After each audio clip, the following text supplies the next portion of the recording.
All right, peace, peace, shalom, shalom. I'd like to thank each one of you for joining me today for this occasion. Thank you, thank you, thank you, thank you. What did I just do? What is this thing doing? Now you want to come and act up. Give me 1 second. Everything wants to act up now.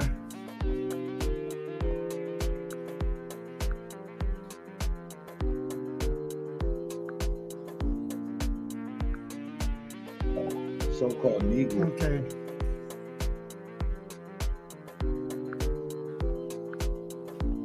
All right.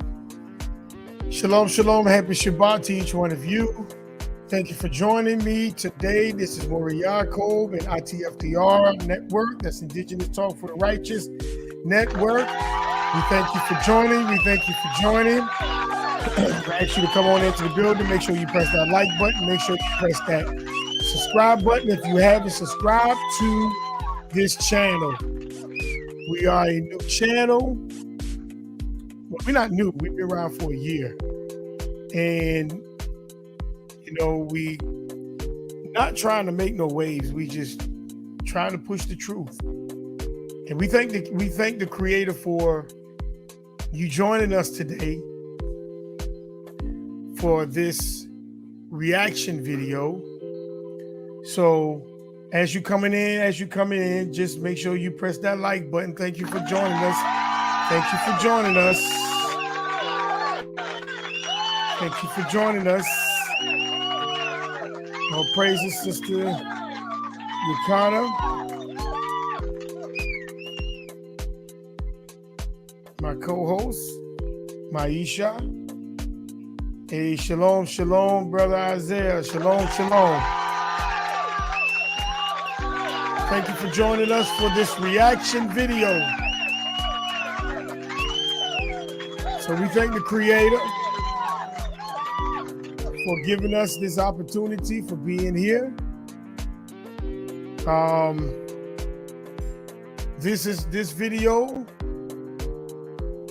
is to react to the video being sent to me. You know, a lot of us, we come to the point where it's that we don't, you know, ask any questions. We don't, you know, we just go along with the program for whatever reason.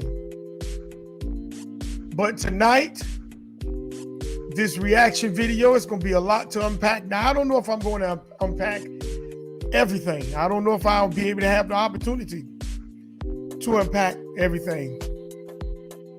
Brother Mark is going to be joining me in the mid, you know, further in the program. We're going to have some information to drop. You know, it's one thing when you have information and you put out information, you want to make sure you understand the information that you're putting out. You just don't want to put out any information because, you know, when somebody challenges your information, then you have to be willing to stand on that challenge. And this is not a challenge. This is just a build. You know, it's a build. You know, we're going to have some questions that be put on the floor. It doesn't matter who, you know, who the information is.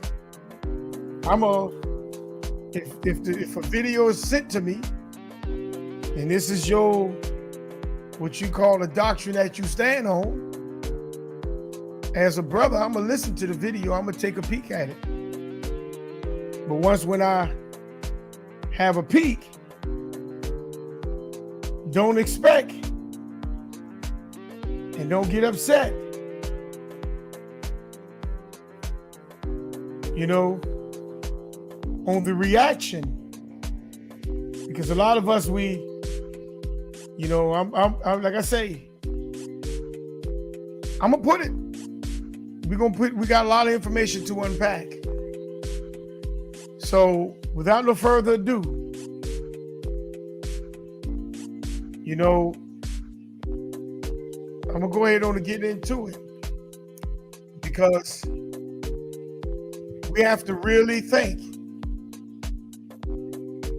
Some brothers told me that the brother has sent me to one of the brothers supposed to be looking to far off. And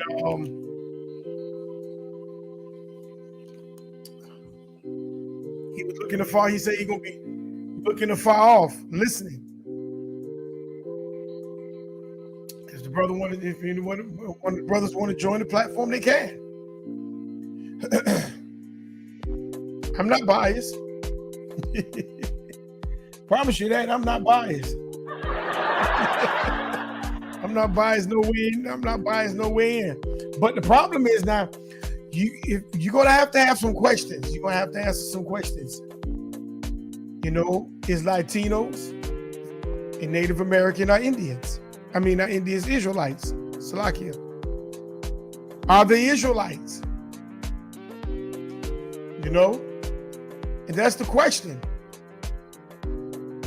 Did they go through the curses, what they say in Deuteronomy, the 28th chapter?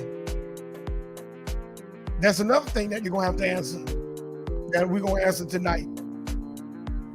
I want to get into the slave ships, and if I don't get into the slave ships tonight, I promise you I'm going to get into them tomorrow on my Sabbath lesson. I'm going to postpone my Sabbath lesson to finish up this right here, and I'm going to make this part 2.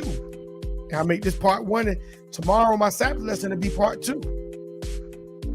Because I think a lot of people have the slave ships narrative messed up. And a lot of people have the slave ship's name. They put up the documents. But we're going to get into that. I don't know if I'm going to get into all that tonight. I may. It all depends on how the energy moves. But I promise you tonight we're going to unpack a good bit. So I just want to kind of go over a reaction of this video, because this video was sent to me from a brother.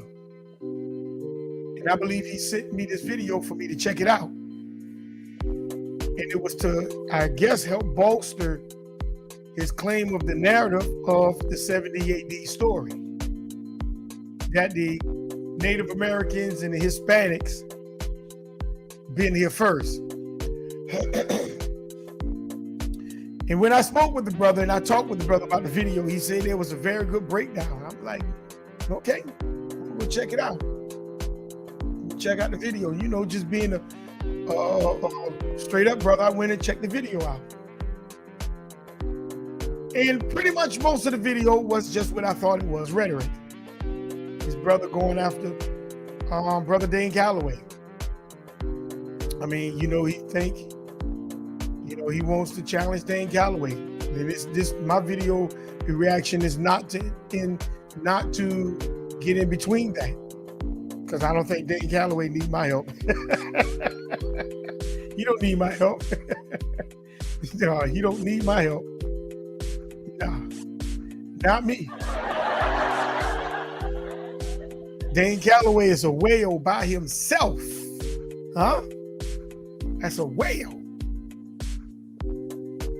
And if you get in the water with him, you better know what you're talking about. And many more others that's out there. You better know what you're talking about when you get in that pool. Okay?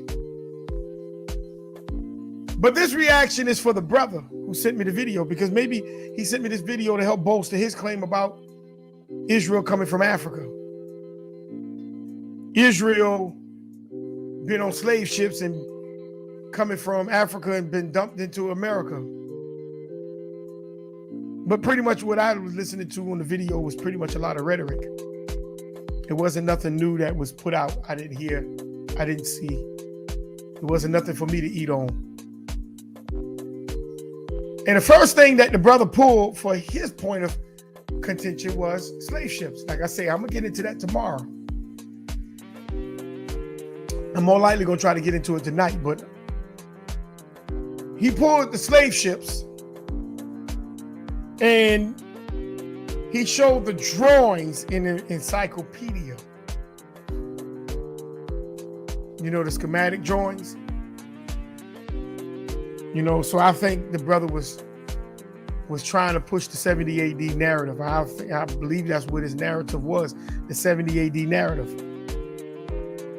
When Israel, according to the story, Israel was supposed to have fled from Jerusalem, went into Africa, and then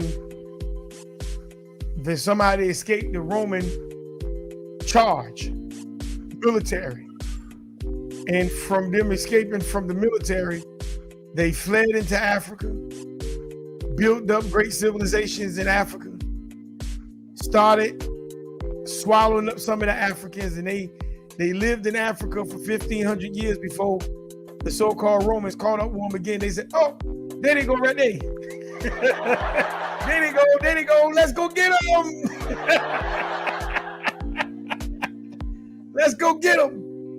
And then the Israelites started running, scattering all over the place. They started throwing nets out there, catching them, scooping them up like fish. You know what I'm saying?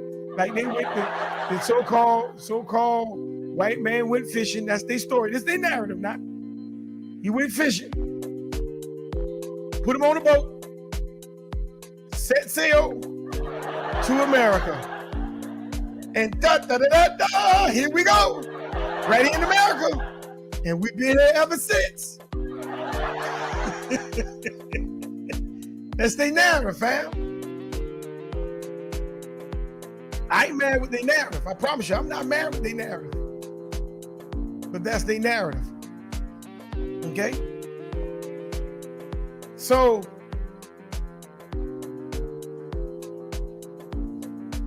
let me do this right here real quick. Let's start off the video.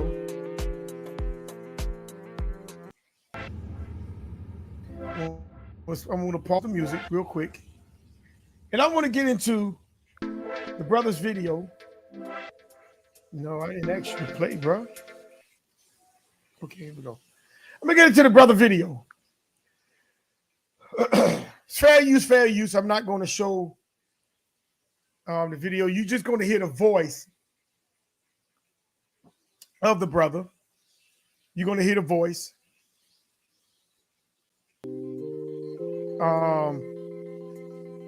You're going to hear the voice. And so fair use.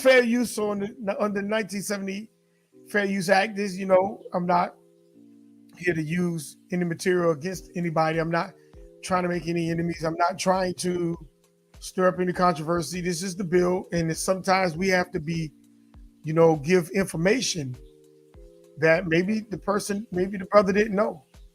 But he said he's pro-black, so-called pro-black. So I'm figuring we should know this information. But this is the brother's claim. And then so when I started listening in on what the claim the brother have and why this video was dropped in my lap, and this is the first thing I heard. Let's get it. Let's roll that beam footage. Who appears to be taking on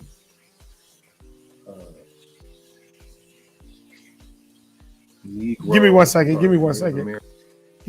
Hold on.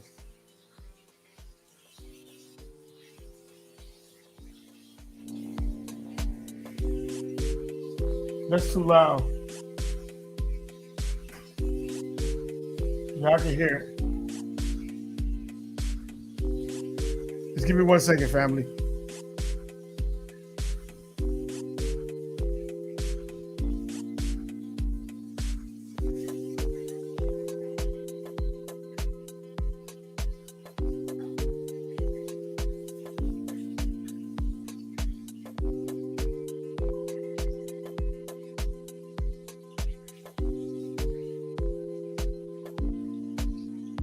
We're just waiting on the noise to stop.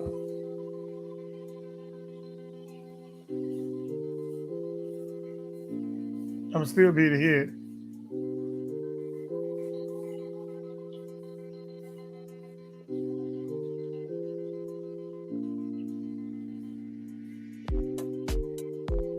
All right, so let's go ahead and get into the video. Fair use, fair use.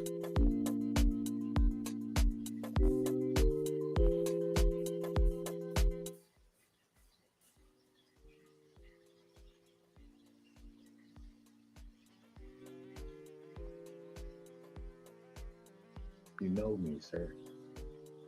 So now you gotta get your issue.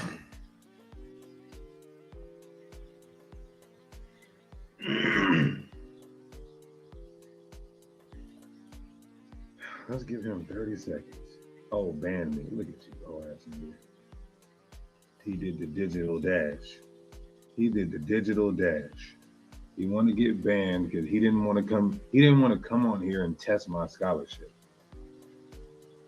Look, if this topic is going to make you angry, then just leave the channel.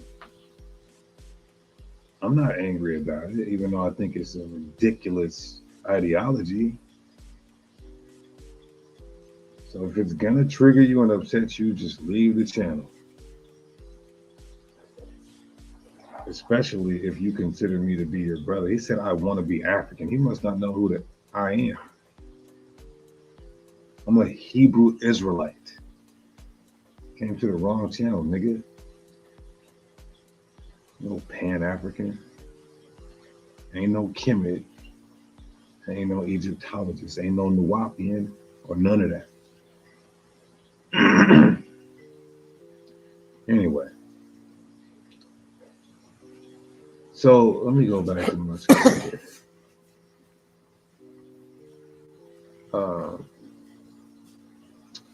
So like I was saying, when we see so-called Negroes who appears to be taking on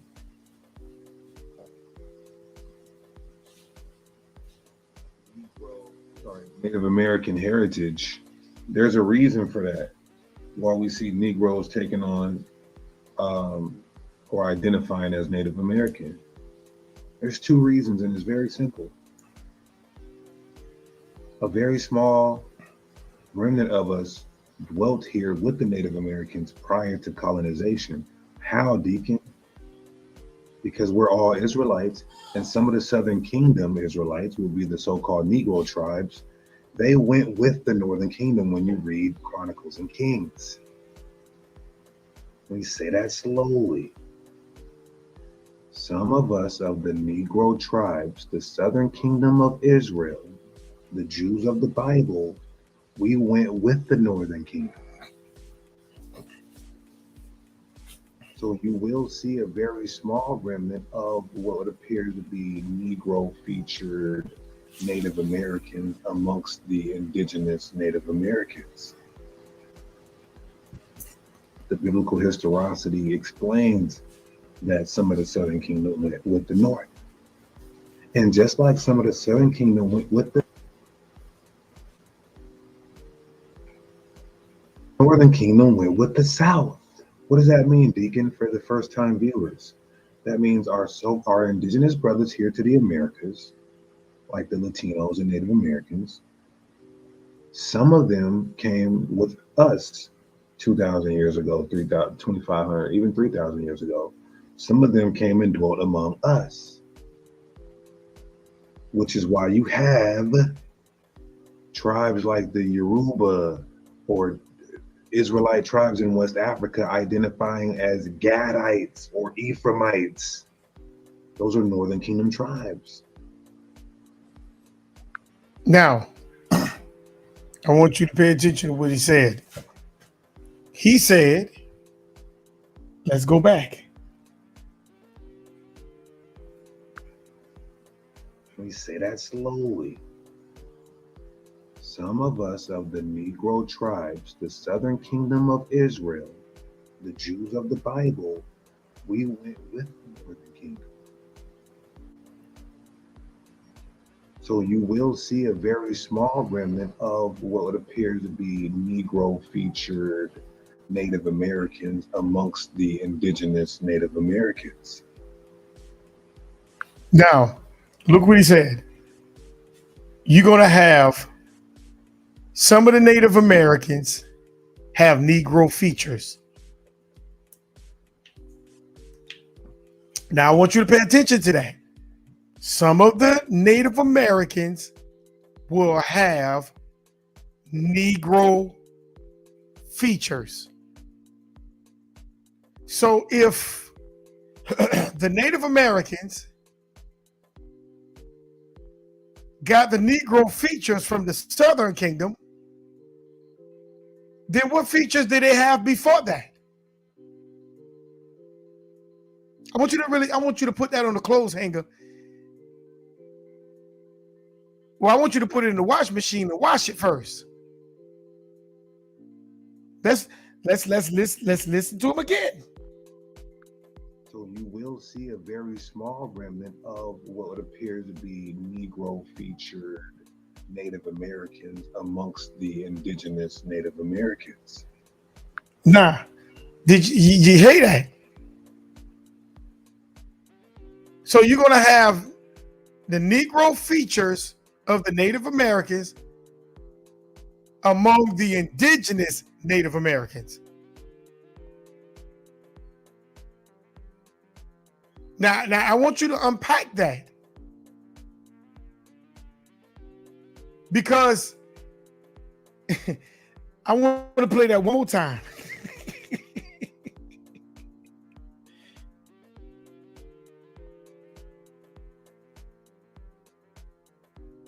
Let's play that one more time. The biblical historicity explains of what would appear the Jews of the Bible. We went with the Northern Kingdom.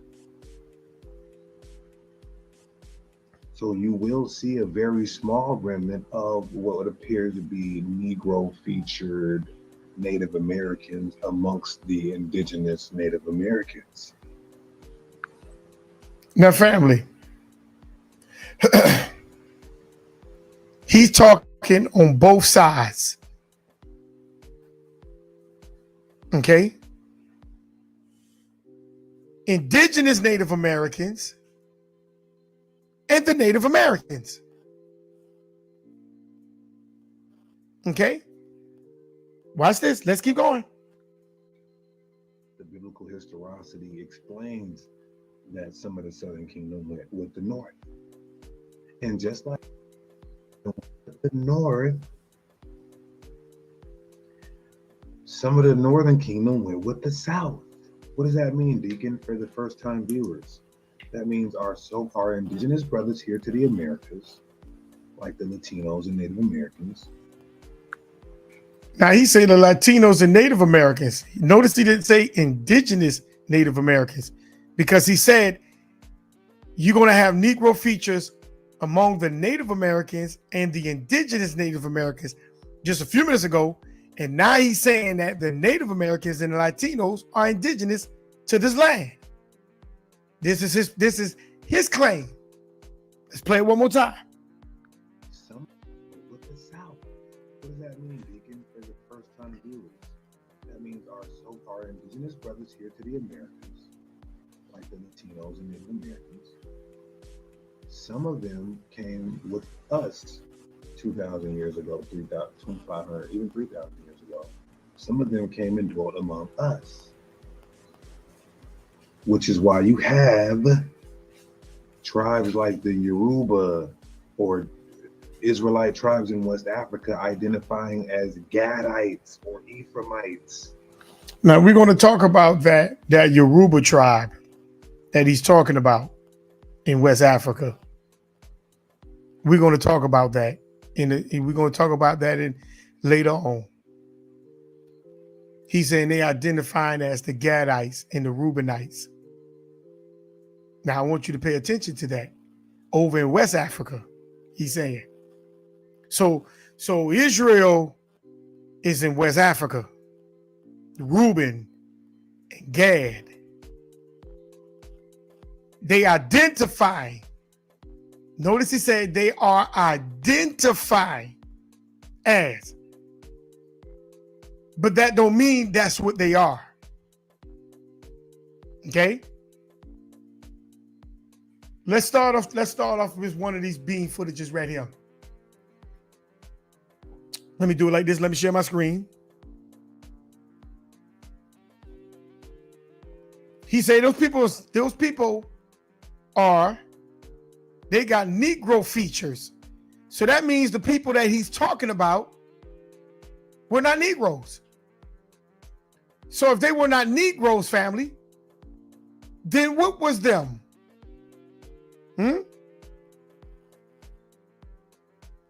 What were they? Let's do it like this.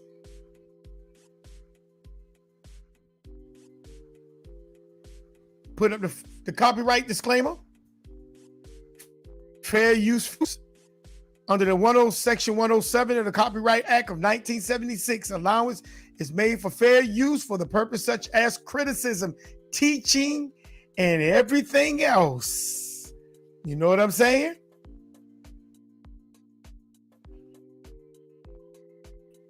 That's what we doing.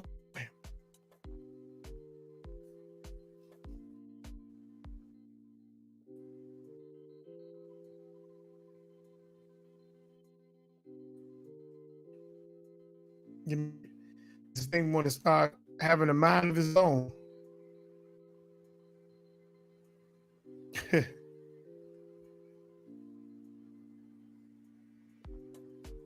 want to have a mind of his own. Let me go back. I don't know why this thing is like it's trying to force its way through. Let me get rid of this right here. All right. All right, let's go. Let me get into the next. I put the fair use up there. So now let's get into the first video. He said those Native Americans and Latinos are Israelites. Okay? They're Israelites. All right. Let's go right here.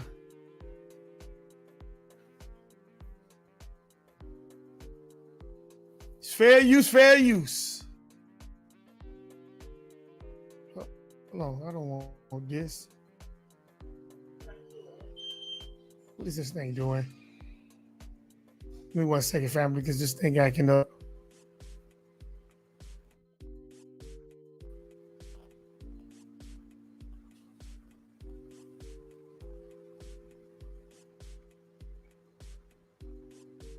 Now I played the video. I played his words twice.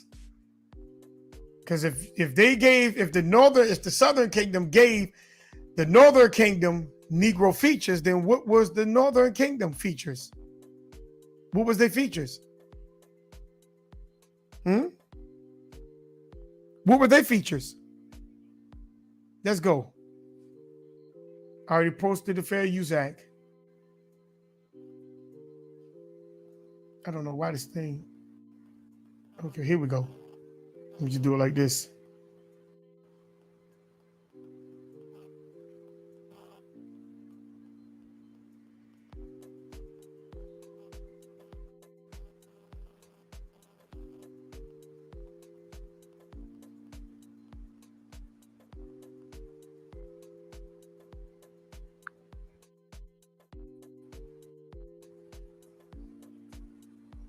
Come on in.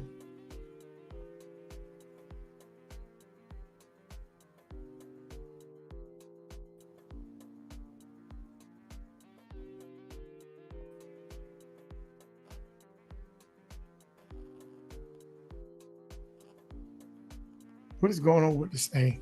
Okay, here we go. All right, here we go. Let's hear his words one more time.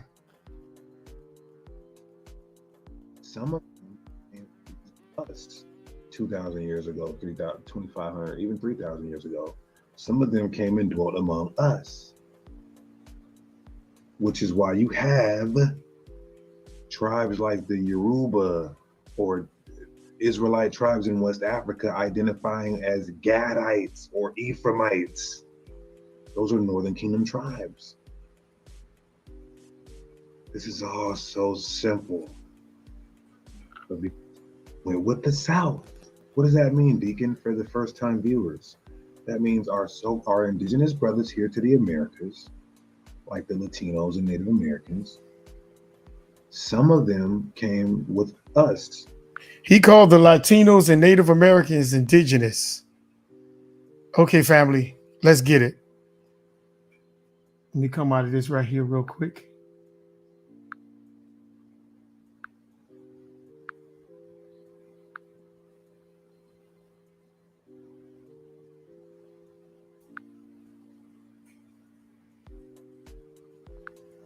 Just want to make sure I'm in. Hold on. Just want to make sure I'm in. Hold on. Just want to make sure I'm in. Oh, let me stop sharing. I want to make sure I'm in. Let me come back this way. Oh, let me stop sharing. I want to make sure I'm in.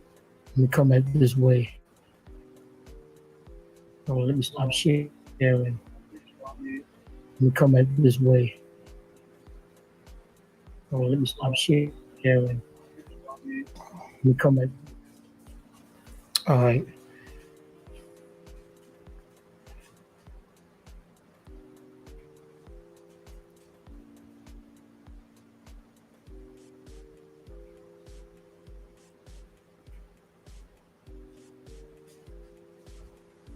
All right. Fair use, fair use. Let's go.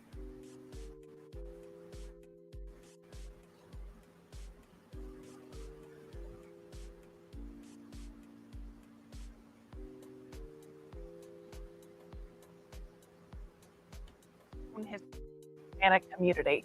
This is an opportunity for some education today. We are joined by John Philip Santos, distinguished lecturer in Mestizo Cultural Studies at UTSA, also an author, documentary filmmaker. Thank you so much for being here with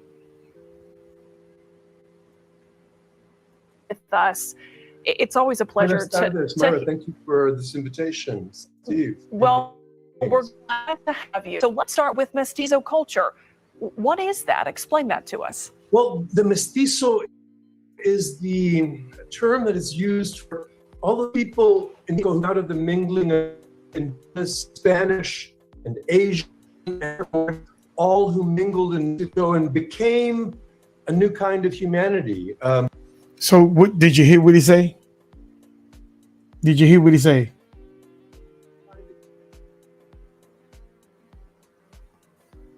Is it messing up on your end?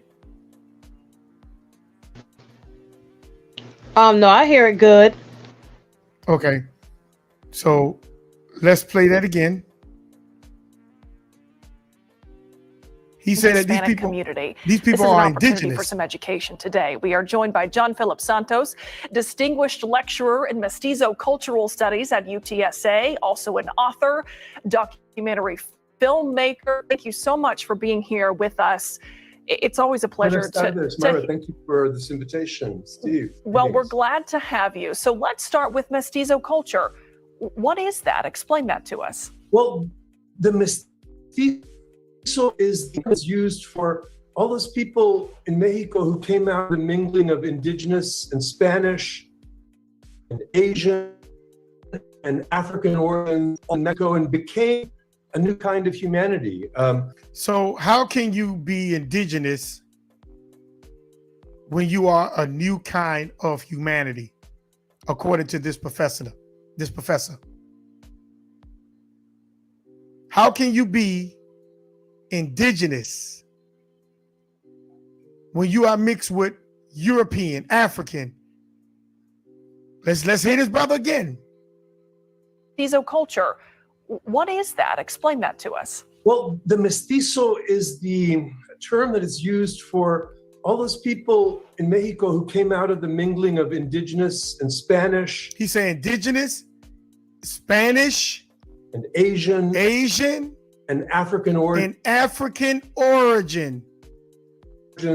All who mingled in Mexico and became a new kind of humanity. So tell me, how can a new kind of humanity be indigenous? Tell me, how can a new kind...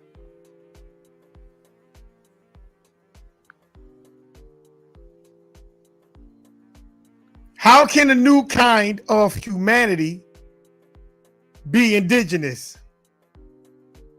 Huh?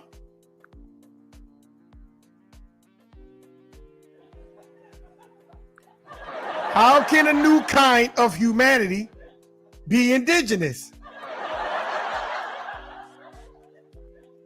Tell me how. I want somebody to tell me, how can a new kind of humanity be indigenous?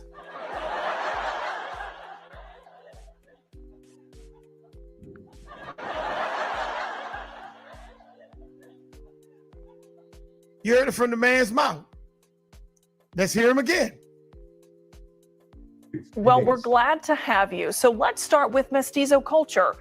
What is that? Explain that to us. Well, the mestizo is the term that is used for all those people in Mexico who came out of the mingling of indigenous and Spanish and Asian and African origins, all who mingled in Mexico and became a new kind of humanity.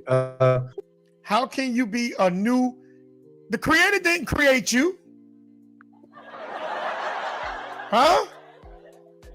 If the Creator didn't create you, how are you indigenous? How?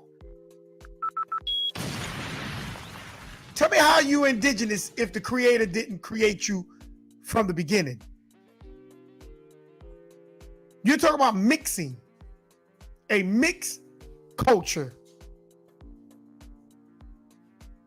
He said it out his mouth on his own platform.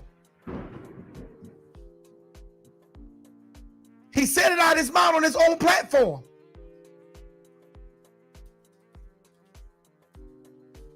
What did he say?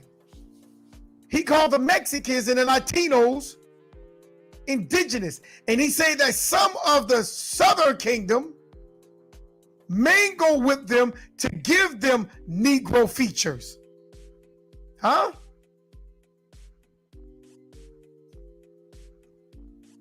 And if they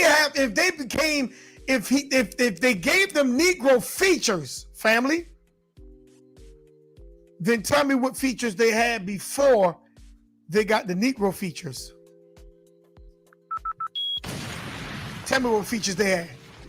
Is it this kind? Is it this brother right here that's on the platform, what I'm showing now? Let's hit his brother again. What is that? Explain that to us. Well, the mestizo is the term that is used for all those people in Mexico who came out of the mingling of indigenous and Spanish and Asian, or all who lived in Mexico, good kind of humanity. How do you become a new kind of humanity, but you indigenous?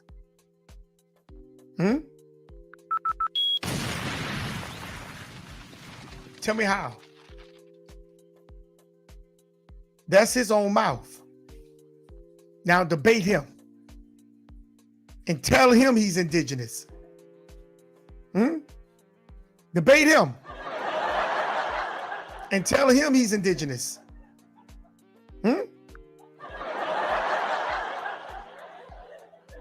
Tell him he's indigenous. Sis, pull up the definition for the word indigenous. Pull up that definition. And let's see what the definition for the word indigenous means. And let's see if it fit a brother like this, or someone who inherit Negro features.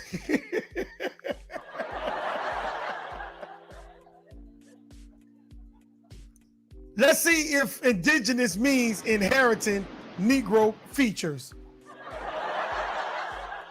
What you got, sis? Okay, the definition of indigenous is originating or occurring naturally in a particular place, native. So when you're talking about indigenous, you're talking about something that occurred naturally. Something that occurred naturally from that particular place.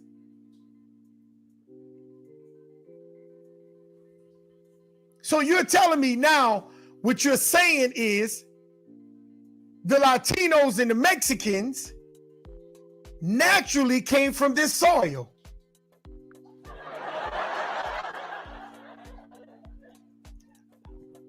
This what I'm hearing from the video. Huh? Is that what I'm hearing from the video?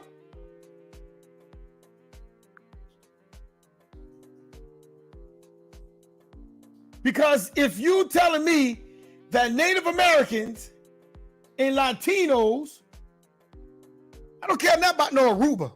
I'm gonna touch that in a second. But if you're telling me that Native Americans and the Latinos are indigenous, this man just sat there out of his mouth and told you that they are a new humanity on this earth. Let's hear him again. Let's hear this brother again. Let's hear this brother channel again. Let's go. Came with explains that some of the Southern Kingdom went with the North. And just like some of the Southern Kingdom went with the North, some of the Northern Kingdom went with the South. What does that mean, Deacon, for the first-time viewers? That means our indigenous brothers here to the Americas, like the Latinos and Native Americans. You heard them. Like the Latinos and Native Americans. Let's go. Some of them came with us 2,000 years ago, 3,000, 2,500, even 3,000 years ago. Some of them came and dwelt among us, which is why you have tribes like the Yoruba or Israelite tribes in West Africa identifying as Gadites or Ephraimites. Those are Northern Kingdom tribes. This is all so simple. But because Black people want to sound so, some of the Southern Kingdom went with the North. Some of us of the Negro tribes, the Southern Kingdom of Israel, the Jews of the Bible, we went with the Northern Kingdom.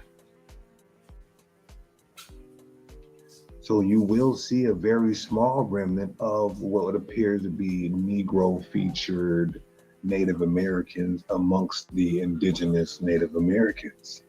So you heard it for yourself. You're going to see Negro Native Americans. Let me let his words play himself. Some of us of the Negro tribes, the Southern Kingdom of Israel, the Jews of the Bible. Now notice he said the Negro tribes.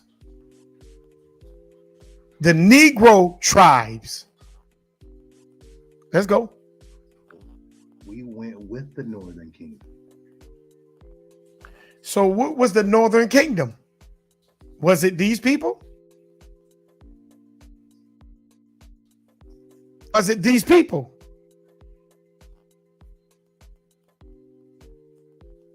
What these people say? Explain that to us. Well, the mestizo that is in Mexico who came out of England, all who mingled in a new kind of humanity. So if you become a new kind of, when you become a new kind of humanity, tell me, how do you become indigenous? How do you become indigenous?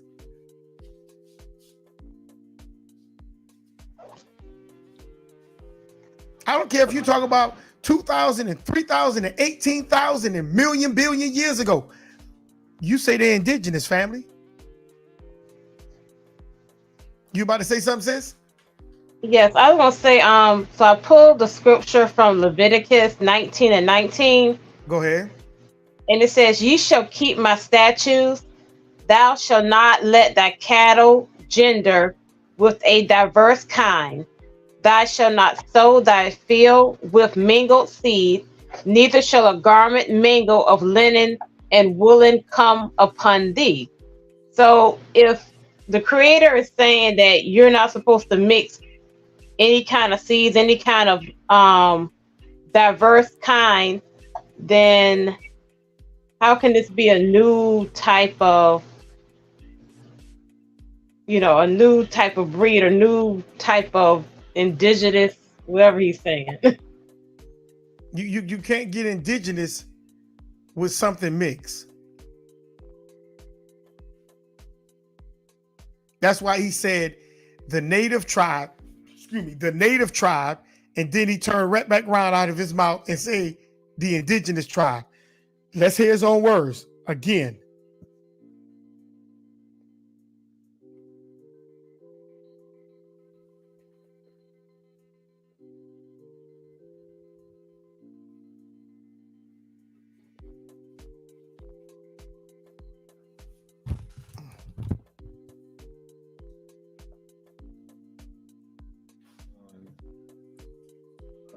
My fault, I had to turn down. Let's go. So like I was saying, when we see so-called Negroes who appears to be taking on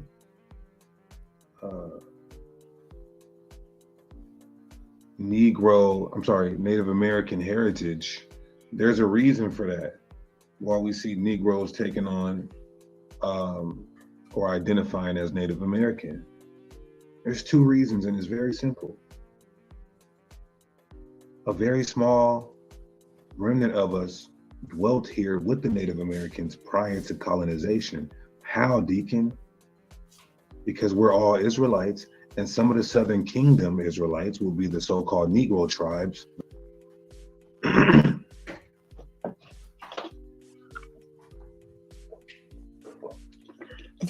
Some of you guys can, 2,000 years ago, 3,000. So you will see a very small remnant of what appears to be Negro featured Native Americans amongst the indigenous Native Americans. How do you have Native Americans with Negro feature and indentured Native Americans? So is he saying that the Native Americans is different from the indigenous Native Americans? Is he saying that Israel mixed with those Native Americans? Let me play this one more time and we're going to move on. Start with mestizo culture. What is that? Explain that to us. Well, the mestizo is the term that is used for all those people in Mexico who came out of mingling of indigenous and Spanish and Asian and African origins, all who mingled in Mexico and became a new kind of humanity. So they got a new kind of humanity. You can go check the whole video out yourself if you want to. But you can't change his words. They became a new kind of humanity. Because they're mixed. When something is mixed, it's something new. I'm going to prove that in a minute.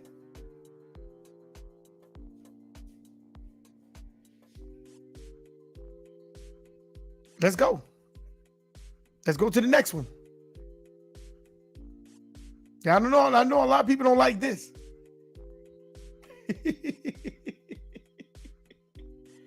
lot of people don't like this one.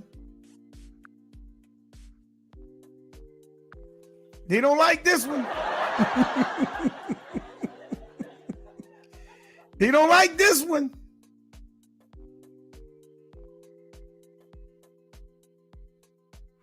Let me put this back up again.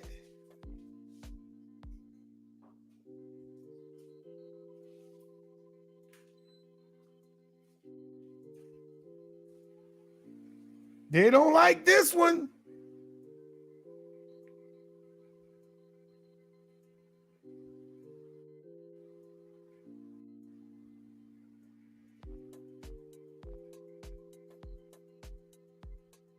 Fair use, fair use. Let's ride. They don't like this one. They don't like this one. Hold on. I don't want you to go so fast, video. Come on, video. Go. Video. Thank you. Video trying to run fast.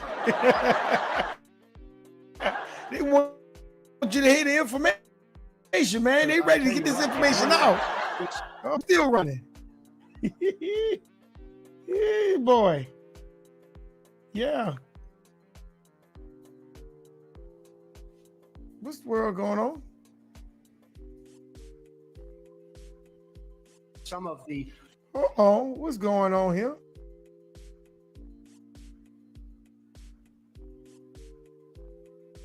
What is the world going on here?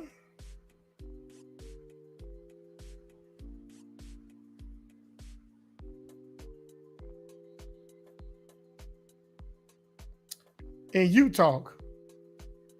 And you talking. Oh boy. You'll get your turn, buddy. You'll get your turn, buddy.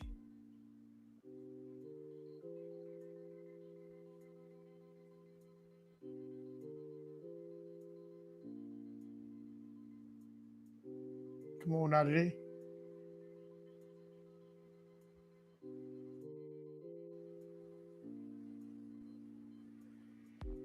Come on out of there. Just want to make sure. Okay, here we go. All right. Fair use, fair use.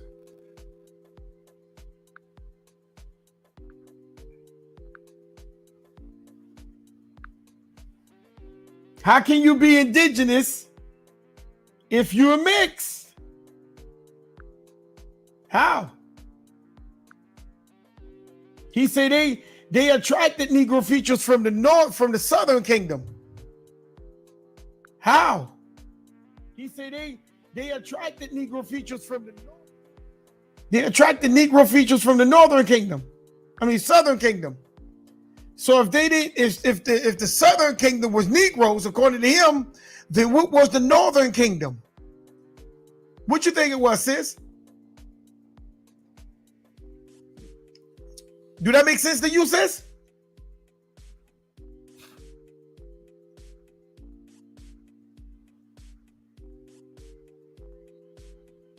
Okay. Sis, you with me? Huh?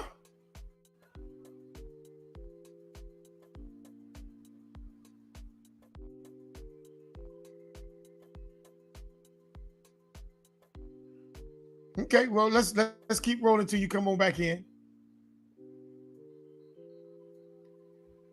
Let's see what this brother say. Fair use, fair use. Let's go. reservations that you've approved, you and your great wisdom have approved. Let me go back. Is this you discussing Indian blood? We're going to judge people by whether they have Indian blood, whether they're qualified to run a gaming casino or not? Absolutely, because I tell you what, if you look at some of the reservations that you've approved, you, sir, and your great wisdom have approved, I will tell you right now, they don't look like Indians to me, and they don't look like the Indians. Now, maybe we say politically correct or not politically correct. They don't look like Indians to me, and they don't look like Indians to Indians. And a lot of people are laughing at it, and you're telling how tough it is, how rough it is to get approved. Well, you go up to Connecticut, and you look. Now, they don't look like Indians to me, sir. Thank God that's not the test whether or not people have rights in this country or not, whether or not they pass your look test. Depends whether or not you're approving it, sir. No, it's not a question whether I'm approving it. It's not a question whether I'm approving it. Mr. Trump, you know, in the history of this country where we've heard this discussion before, they don't look Jewish to me. Oh, really? They don't look Indian to me. They don't look Italian to me. Mm-hmm. And that was a test for whether people could go into business or not go into business, whether they could get a bank loan. You're too black. You're not black enough. So family, he said they don't look like Indians to the Indians. Huh? He ain't say they don't look like Indians to the Native Americans. He say they don't look like Indians to the Indians. Who are the Indians, family? Huh? Who is the Indians?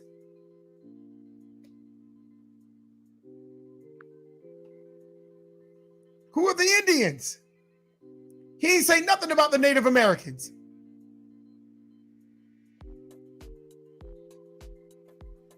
We're going to get into that in a second.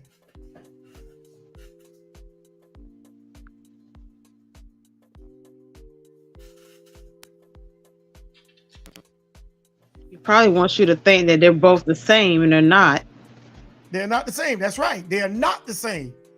Native Americans are not the Indians. That's why Donald Trump say they don't look like the Indians to the Indians. Now he'll come and say, well, I'm talking about the dark-skinned Indians. The dark-skinned Indians weren't Negroes. They were the Negroes. And that's proven facts. So if the dark-skinned Negroes were Indians, then tell me who you calling Native Americans to gain the so-called Negro features. Who are those people? Huh? Is it the pale man that got the long stringy hair? Who you saying got Negro features? Because if a Negro male be with a Negro male, they automatically gonna be Negroes. So who you saying got Negro features? Who?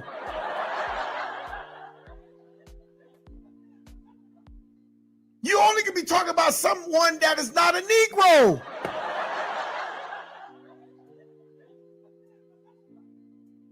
So who else can get a Negro feature besides an Asian? Besides a white man? Besides a Arab man, huh? Who else?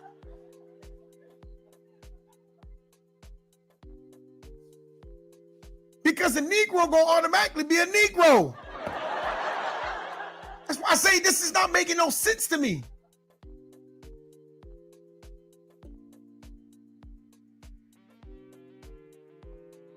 Let's hate Donald Trump again. Discussing Indian blood, we're going to judge people by whether they have Indian blood, whether they're qualified to run a gaming casino or not. Notice he's saying Indian blood. Indian blood. Not Indian features. Huh? Not Indian features, but Indian blood.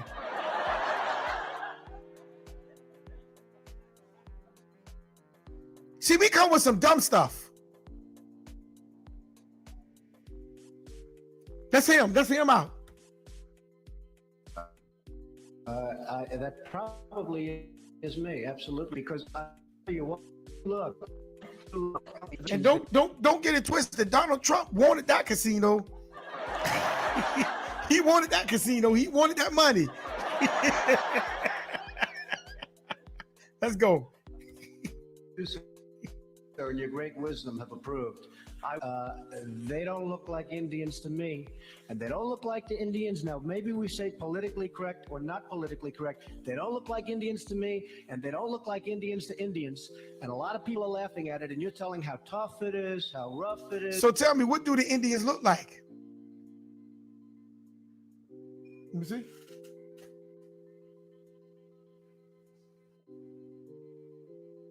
Yeah. What do the Indians look like? What do the Indians look like, family? Huh? Tell me what the Indians look like. Because according to the writers, they bumped into niggas. They didn't bump into no stringy hair people. They bump into niggas. They bump into the Nagoose. Huh? The Atantan. That's who they bumped into. So what Donald Trump is saying, they don't look like Indians to the Indians. Because if the Indians if they were the Northern Kingdom and they got the Negro features, that means they starting to look like Negroes. Or were they already Negroes? Huh? And you trying to play word game.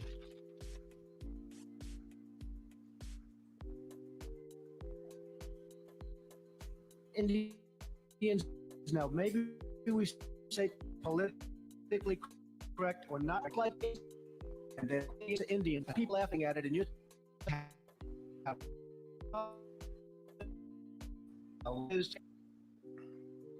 He say they don't look like the Indians to the Indians. And now you got to ask yourself the question, why they don't look like Indians to the Indians? Why they don't look like the Indians to the Indians?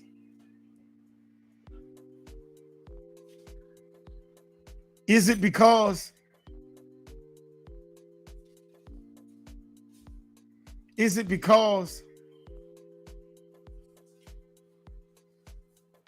you don't know what you're talking about?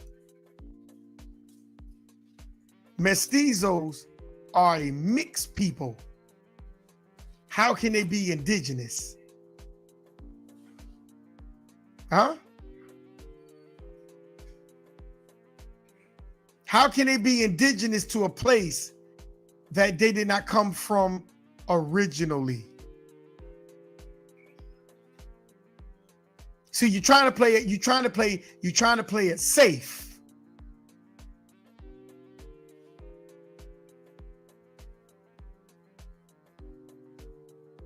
But tonight we're not going to play it safe. We're going for the home run. Let's grab another scripture. Let's grab another video. Fair use, fair use.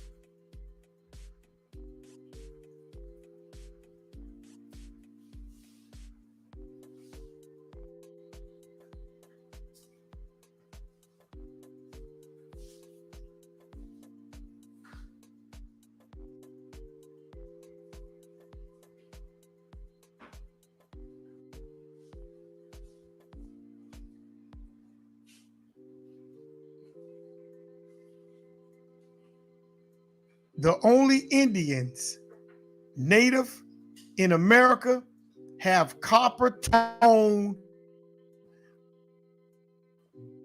brown skin.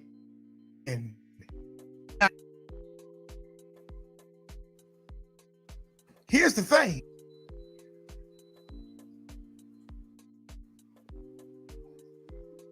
Here's the thing. That's the picture of the Aboriginal females right there. What do they look like? Do they look like they just got Negro features? Or those are actually Negroes? Which one is it? That's on the screen right now. Are those Negroes or they just got Negro features? Huh? Which one? Because according to the brother, they just got Negro features. Huh? Show me the Negro features, or unless those are straight up Negro women. Which one?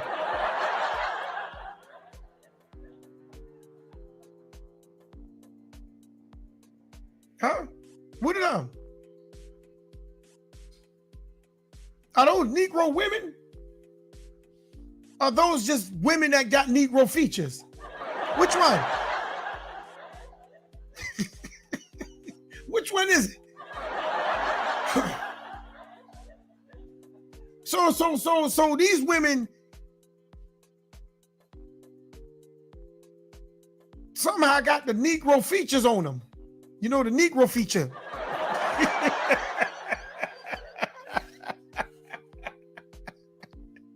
Oh my goodness. The Negro features. How do you get Negro features unless you mix? Huh? How do you get Negro features unless you mix? So they mixed. They mixed and became a mestizo. And we say that's Israel.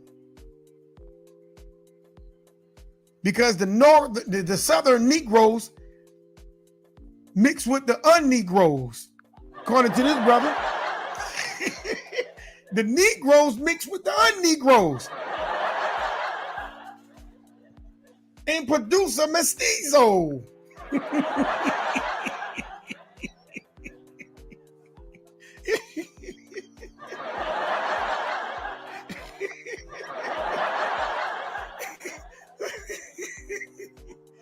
And the Negro mixed with the mestizo. He mixed with the un-Negro and produced a mestizo.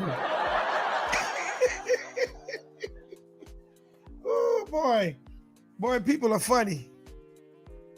And then they'll throw these dates 25,000 years ago, 50,000 years ago, 88,000 years ago. Like that's supposed to be something. Because you can't get around that the mestizos, that you telling me that the Southern Kingdom produced mestizos. That's what you telling me. That the Negroes went among the Northern Kingdom who were what? Non-Negroes? And now they produce mestizos? The Negro had sex with a non-Negro and produced a mestizo. Those are bars. Those are bars.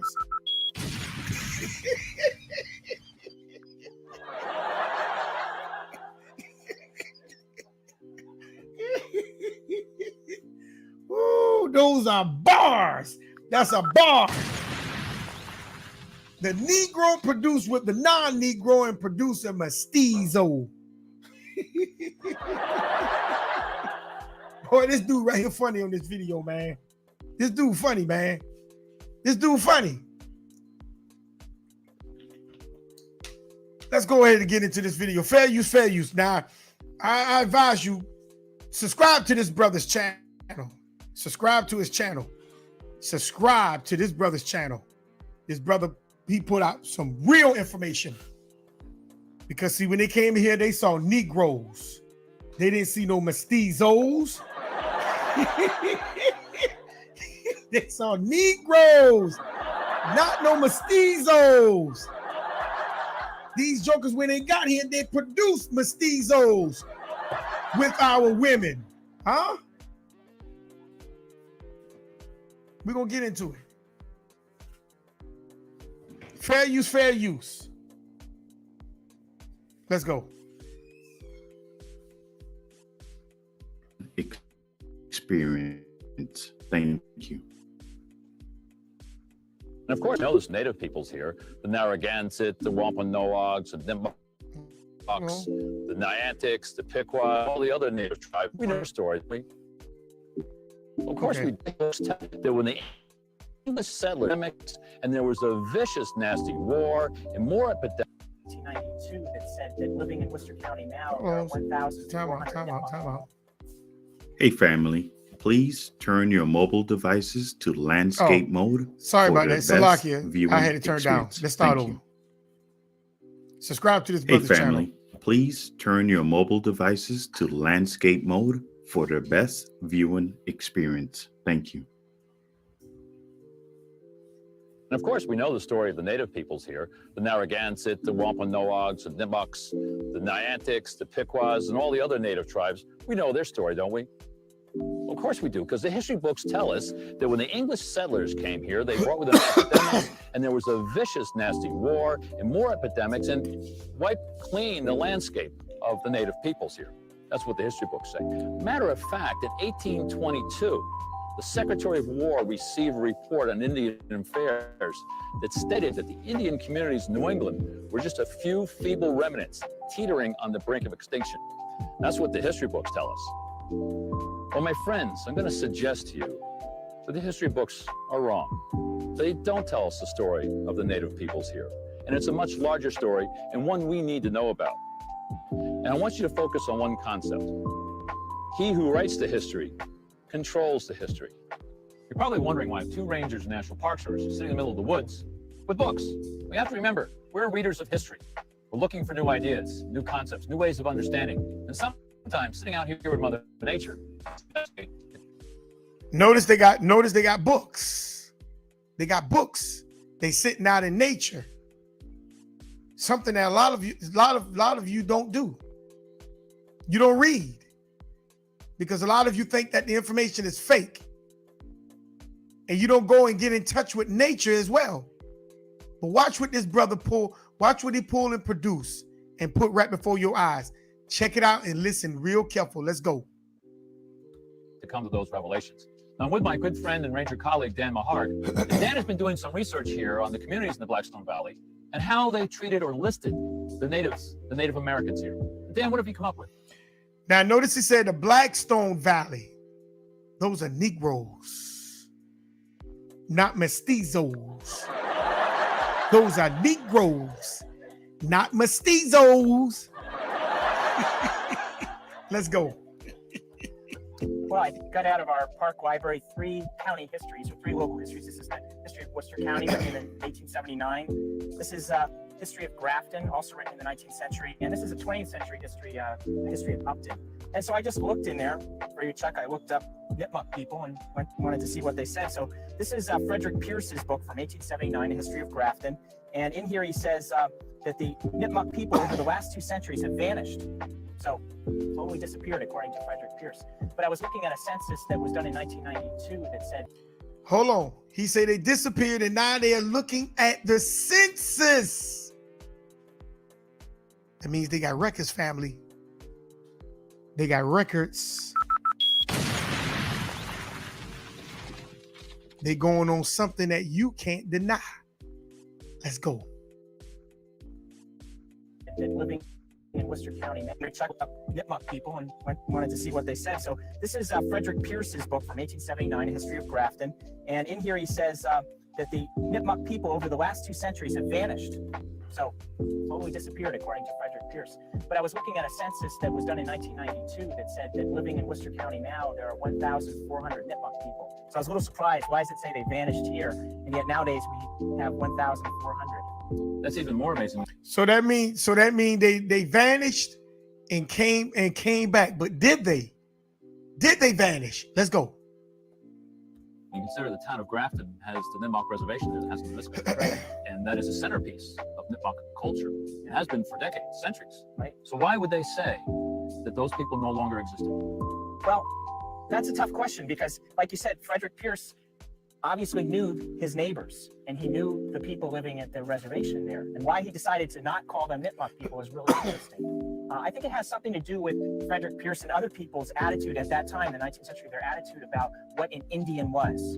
And for them, what an Indian was somebody who lived out in the forest, who lived maybe in a little teepee or a wetu someplace, who mainly lived by hunting or making baskets. And as he looked around at his neighbors at Hascomisco, he saw them as barbers, stone workers, factory workers, shoemakers, and he said, well, these people aren't living the way I think Indians live, so therefore... Hold on, they was living as what? Barbers, stonemakers, shoemakers. He said what? They was living like what? Huh? Let's hear it again. Neighbors. And he knew the people living at the reservation there. And why he decided to not call them Nipmuc people is really interesting. I think it has something to do with Frederick Pierce and other people's attitude at that time, the 19th century, their attitude about what an Indian was.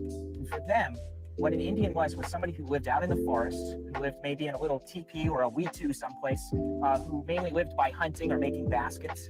Who living by hunting and making baskets? Who is that? Is that the Native Americans? Is that the Latinos? Are they making the little weed baskets? Are they living in the teepees? Huh? Is that the Mexicans? Is that the mestizos?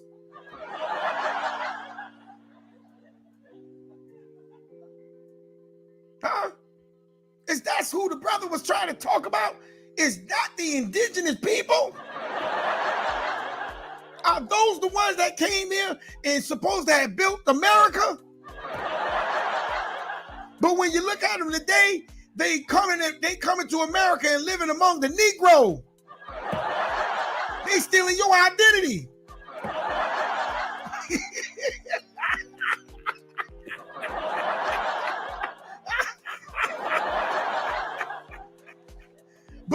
But you listen to them, they'll say, oh, no. See, they don't know who they are. That's why we got to tell them.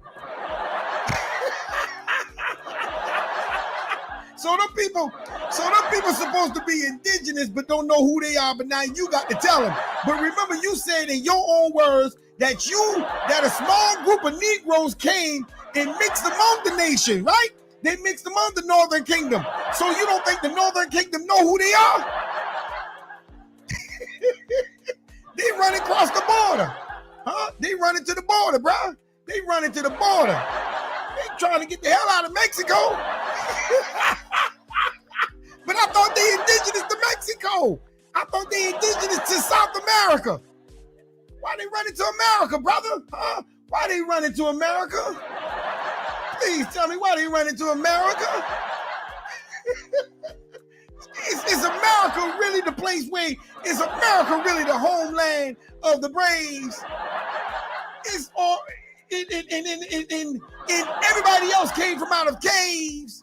Is that what it is, brother? Because your whole analogy didn't make no sense. Because he's telling you they change what an Indian is because they had it in their mind what they wanted an Indian to be. Huh? They wanted an Indian to be that. So let's hear him again.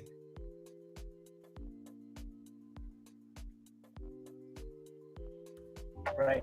And that is a centerpiece of Nipmuc culture. And that's been for decades, centuries, right? So why would they say that those people no longer existed? Well, that's a tough question because, like you said, Frederick Pierce obviously knew his neighbors and he knew the people living at the reservation there. And why he decided to not call them Nipmuc people is really interesting. I think it has something to do with Frederick Pierce and other people's attitude at that time, the 19th century, their attitude about what an Indian was. And for them, what an Indian was somebody who lived out in the forest, who lived maybe in a little teepee or a lean-to someplace, who mainly lived by hunting or making baskets. And as he looked around at Misco, barbers, stone workers.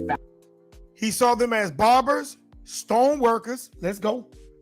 Factory workers, shoemakers, and he said factory workers and shoemakers. This is what he saw them as.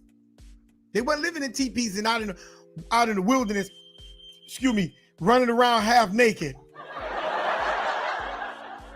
showing their private parts all over the place. That ain't what they was doing, brother. They had jobs.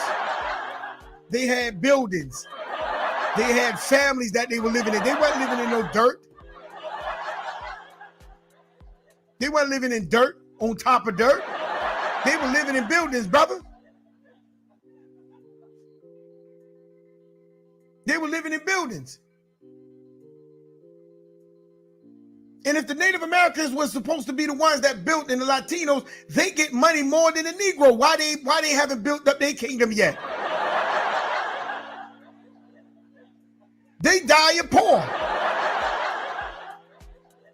Don't he look like a Native American right there with that hat on? He look like a Latino, Mexican, and that's what he look like right there.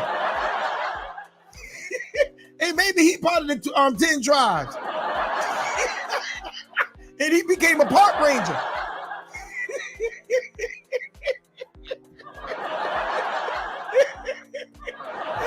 I see some of the Negro features.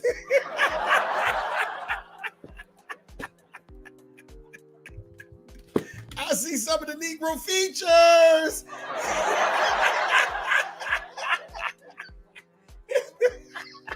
That whole platform. Let me move forward, man. Let me move forward. Come on, let's ride. Let's keep going. Well, these people aren't. I'm just as they're living.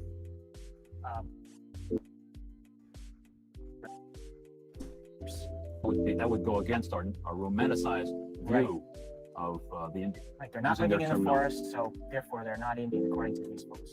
And it's very difficult for people to overcome that kind of stereotype. The only way you can be an Indian or Indian is to be out in the woods. Where how are you going to make a living and fit into society? Right. So for Nipmuc people, this must have been particularly a difficult time to live because here you have a bunch of people in the dominant culture, the white culture, let's say, saying, you've all vanished. You're no longer Nipmuc people. And you have Nipmuc people saying, well, I consider myself a Nipmuc person. I have a family heritage. I have a set of beliefs. And I have a community that I live with that for me is distinctly Nipmuc. At the same time, you have the white culture saying, no, you're shoemakers now. And more importantly, you're a person of color. You're no longer a Nipmuc person. And that shows through in these county histories and also in the census records at the time. You find that person in the 18th census, again, the 1870s is described as a person or a colored person. Same person, part of society, person, and no longer Nipmuc.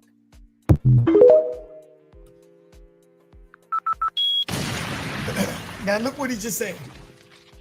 1 minute on the census, 1 year, they was known as Indians.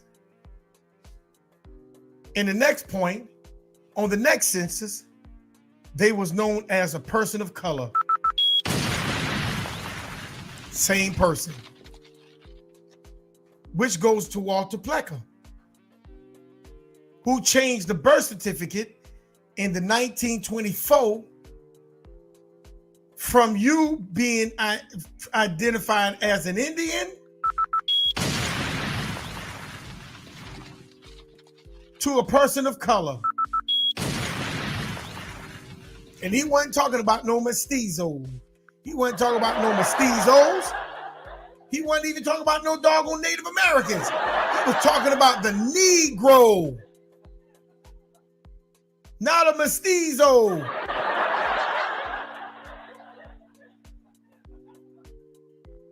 We're going to get into the mestizo in a minute. See, look on your screen. Are those people that inherit the Negro feature? Are those actually Negroes right there in front of the colonial people? Which one is it? Which one is it? So I guess they round up all the Negroes and let go the mestizos.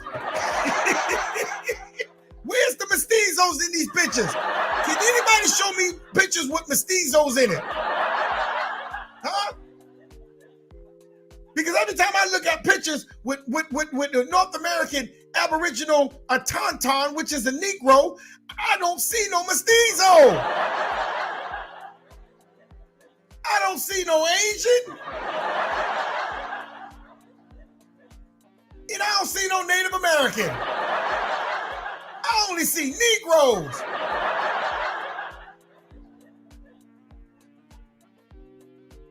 So I'm gonna ask that brother to please produce some pictures with mestizos back in the 1600s. Huh? When them folks landed in America, I want to see a mestizo. Since they've been here 25,000 years ago. Huh? You say they came here 25,000 years ago and they mixed in and some of them got the Negro features. Can you show me some drawings that they showed when they got here? They showed the mestizo with the long hair. Can you show it to me, brother? Show me some paintings. I want to see some paintings. Huh? I want to see some paintings, brother. Show me some of them paintings. Because right there, what I'm looking at is a bunch of Negroes. Bunch of Negroes. So all I see, a bunch of Negroes.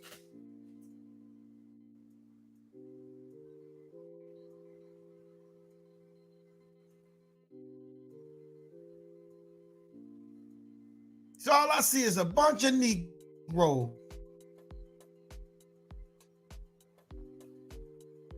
What you say, sis?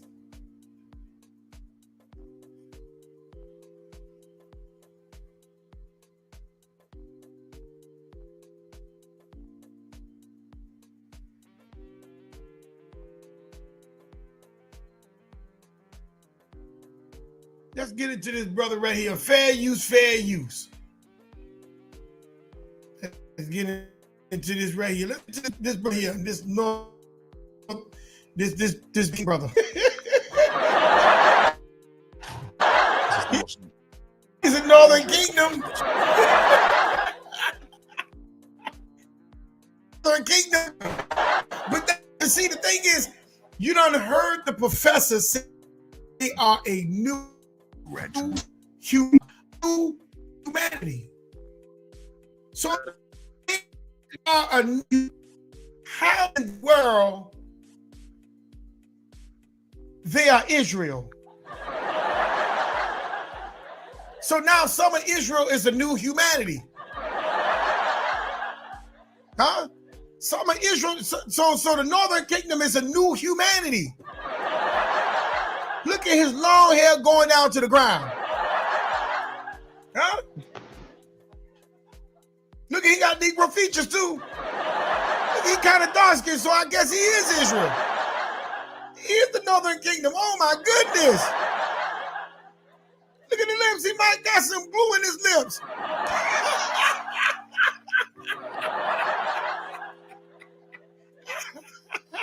Can you tell me what son out of the 12 tribes got stringy hair like that? Which one of Jacob's sons got that stringy hair? That go all the way down, cloaking like a dress. It must be the one that they cloned. You ain't talking about no clones. Oh man. Which son got long stringy hair like that? Huh? Which son?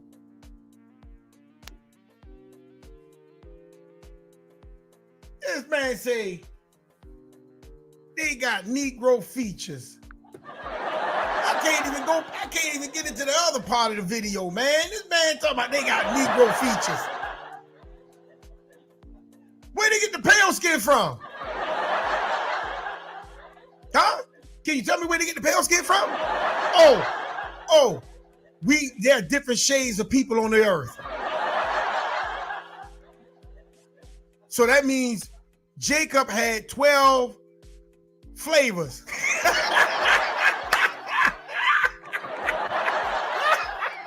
Jacob had 12 flavors. Jacob had 12 flavors.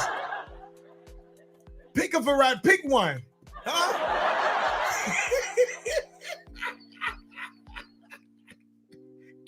Jacob had 12 flavors.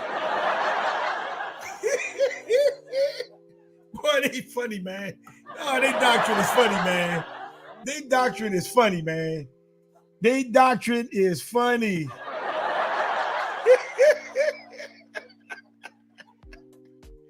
Oh, man. Let's listen to this mestizo, bro. Let's listen to this mestizo. And let's see what the professor said, if he's going to validate what the professor said. Let's go. Fair use. Let's go. Mexicans, Native Americans. So let's get into it. There's a lot to unpack just with this very popular question. I bet you it is a lot to unpack because you got to figure out how you got them Negro features. Let's go. And it's a very valid question because there's a lot of history and nuance that comes with this question. So let's dive into it. And I want you to remember now, a lot of these camps got people that look like him inside of it. And these folks are marrying the Negro woman. I want y'all to pay attention to this now. And let's see if his answer is different from the professor when the professor say that they are mixed with indigenous, European, Asian, and there's another one, all combined into one to make one jolly fruit. I want to see if this brother right here is gonna say something different from the professor.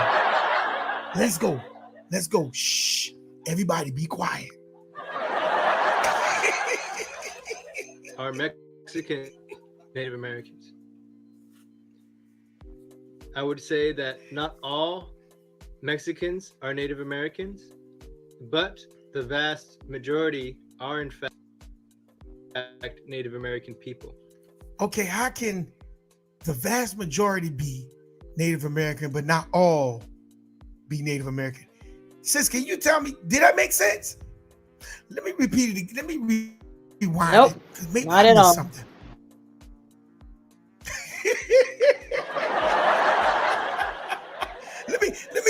Let me rewind. Maybe you missed something. Maybe I missed something. Hey, I'm never ashamed to say I'm wrong.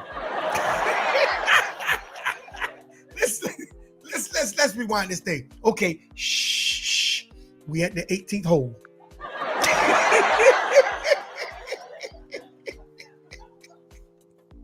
I would say that not all Mexicans are Native Americans. Are Mexicans Native Americans? I would say that not all Mexicans are Native Americans, but the vast majority are in fact Native American people. Okay, how that makes sense? So the ones that's not Native American, then what are they? Let's see if he explained it. Let's go. Shh, we at the 18th hole. They are indigenous people to this continent and to the land they stand on. Now hold on. He said he indigenous. Did you hear that, sis? Did you hear when he said they're indigenous? Yeah, I heard it. Did you hear that? Yeah, I'm still trying to wrap my head around that. But remember the brother who video we reviewing, he said the same thing, that the Mexicans are indigenous. The Latinos, Native Americans. Hold on, let me repeat this. Hold on, brother. Hold on, sis. Let me go. Let's go again. Go. Majority are in fact Native American people. They are indigenous people to this continent and to the land they stand on. And that the reason being is Mexican is not a race. It's very much confused to be that way. A lot of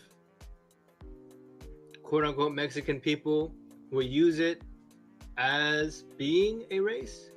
Some people will even be like, I am half Mexican, I'm a quarter Mexican, so on and so forth. But the reality is Mexican is in fact not a race. It is a nationality. So Mexican is a nationality. Sis, pull up what is a nationality. Pull up what is a nationality, sis. Let's see what a nationality is. What definition you pull up for a nationality, sis?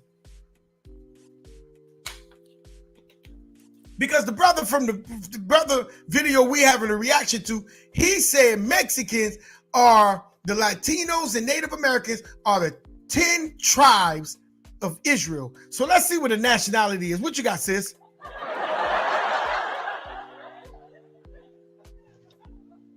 Okay, nationality, the status of belonging to a particular nation.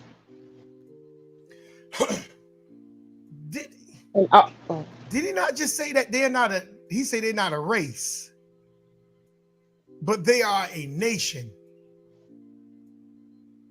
So what nation do he belong to, sis? Because hold on, in a Mexican Latino, it's mixed up all in one. And they mixed up all in one, sis. You said they mixed all into one? Yeah, and they mixed up all in one. So read that definition again.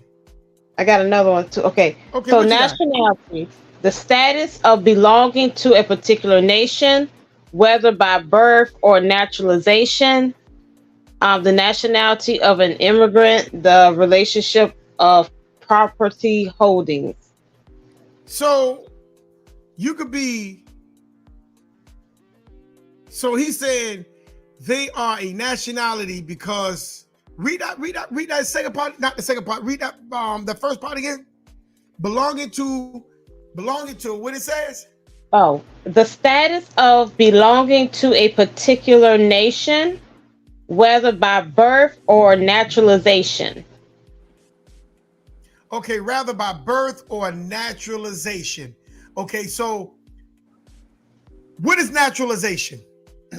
Because he's saying he's saying they are a people because they were born, so that made them a nation. That made them a part of a nation because they were born from that nation. But hold on now, what is that? What is naturalization? What is that? The naturalization, the admittance of a foreigner to the citizenship of a country. Oh, so we're talking about a foreigner. So he's a foreigner. That's what he's saying. They're a foreigner. It also says naturalization is the legal act or process by which a non-citizen of a country may acquire citizenship or nationality of that country. So he's not indigenous. He's not indigenous. He just said. Let's hold on. Shh, let's go back because he got to re-putt. He got to do a re-putt. So let's go back to the 18th hole and let's shh. He about to re-putt again. Hold on.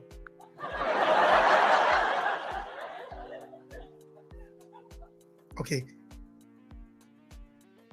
Confused to be that way. A lot of quote unquote Mexican people will use it as being a race.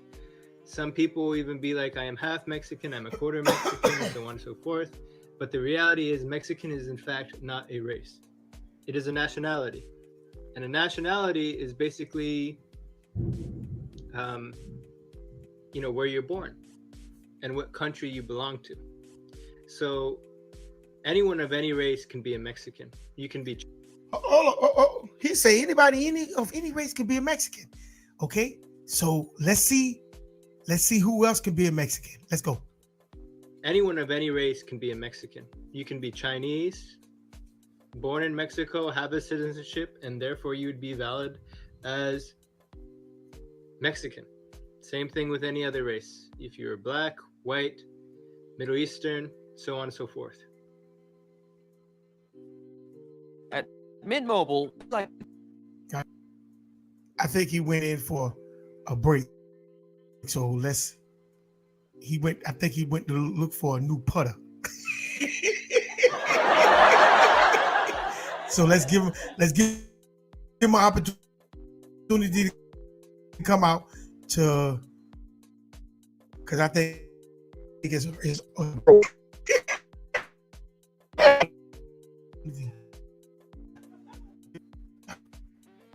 I think he's about to come back out. Here you go. Being said, the majority of Mexicans are in fact native people because racially the population there is. Did y'all see when he rubbed his eye? He's lying. He's lying. Let's see it again. Let's see that eye rub again. Because that's what Joe Biden do. Let's do it again. Let's see it again. Racially, the population there is either mixed. Did y'all see the eye rub? Let's keep going. Race, indigenous, Native American, and European ancestry, or they are full-blooded native. Of course, you have your in-betweeners, the gray areas, or indigenous, mixture of native, or black, white, and and then you have your mixes of course. Generally speaking, the vast majority of Mexico are in fact indigenous people, and they have primarily indigenous ancestry. Now, how is that? How is the majority of the Mexican people are indigenous and have indigenous roots? And them jokers trying to run they behind over here in North America. They ain't doing nothing to stay down in Mexico. So how's you indigenous to a certain area, but you running here? Huh? You jump across barbed wire. You climbing up containers. You digging holes. How is you indigenous? Because I don't see Negroes. I don't see Negroes jump across barbed wire going to Mexico. I don't see Negroes getting on boats going to Africa. Negroes staying put right here in America. I don't care if they call themselves Africa or whatever. I guarantee you they won't move.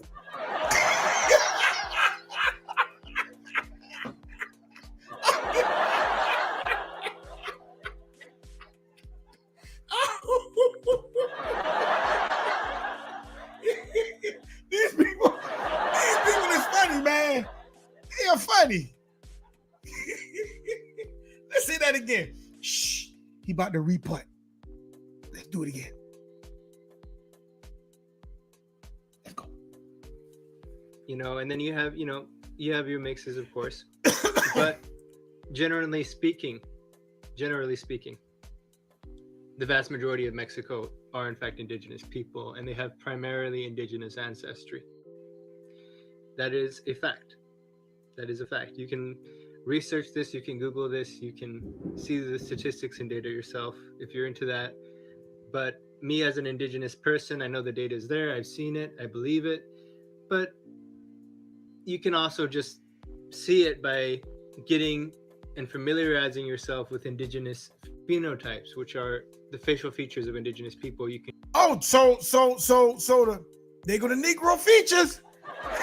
That's what the brother said. And that's what the brother said, that they got the Negro features from the Negro. There you go. And I told y'all he got Negro features. And I told y'all he's part of the Northern Kingdom. That's a 10 tribe, Brother Marcus. That's a 10 tribe right there. Sister Yakana, that's the 10 tribe.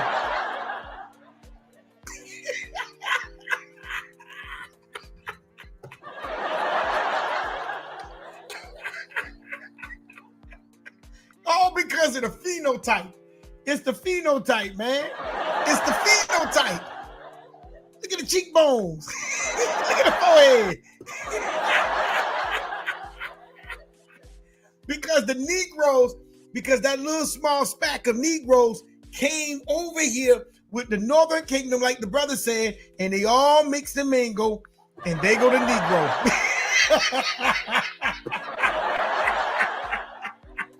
They go to Negro. They go to Negro, and from the Negro, you got a mestizo.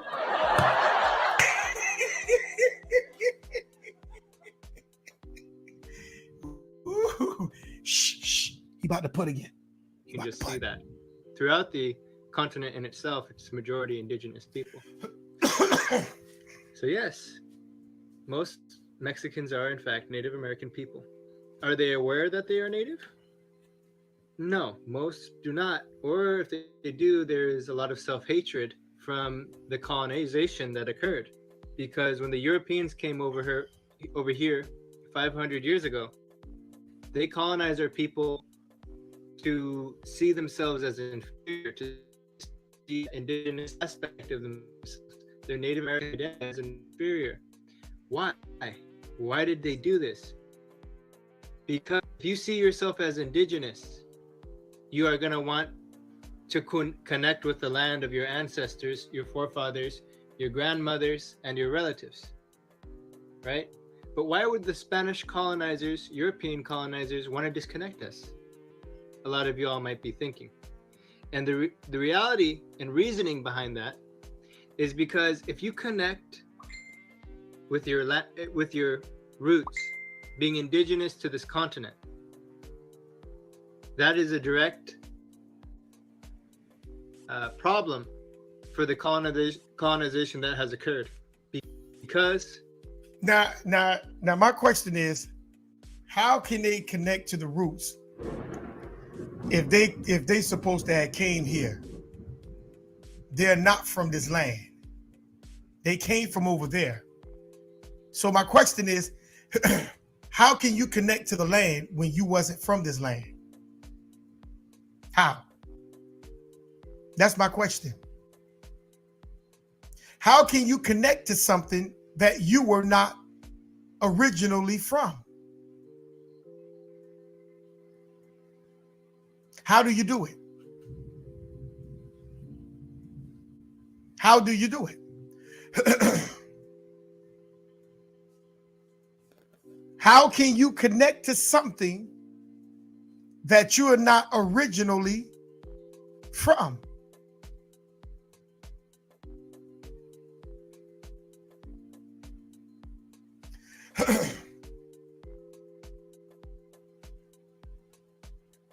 How?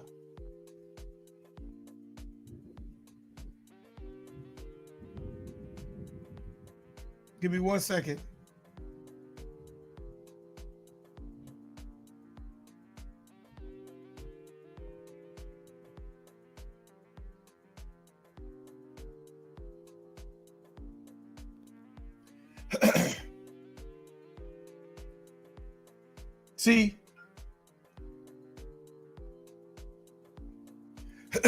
See, we don't want the truth.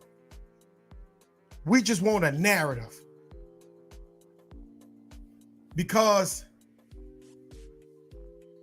I'm about tired of listening to him. Because he don't even know what he's talking about. We don't want the truth. All we want is a narrative.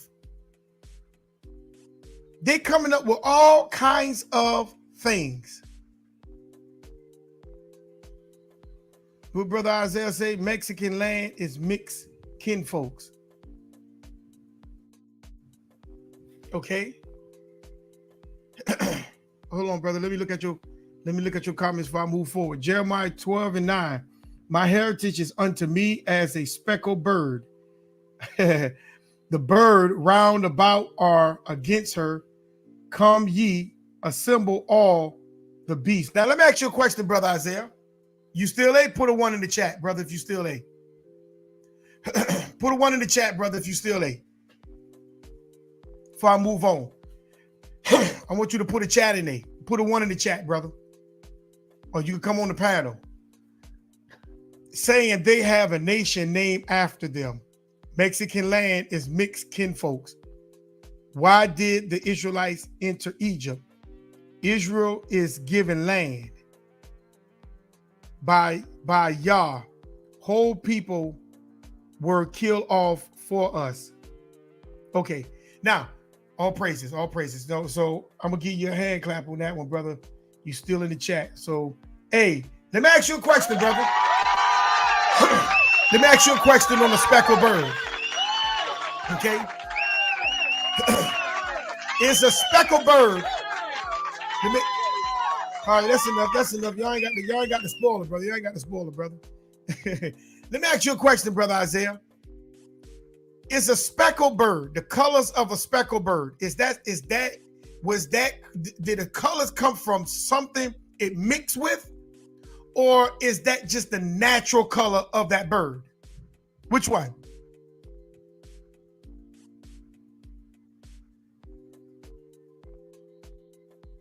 You can type it in the chat. Is the speckled bird color naturally of that bird with those different colors of the feathers? Or did that bird mix with something to become some other colors? Which one is it?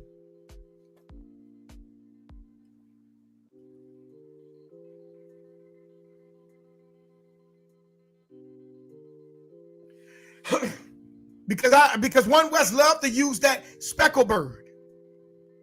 You know, like that bird with different colors.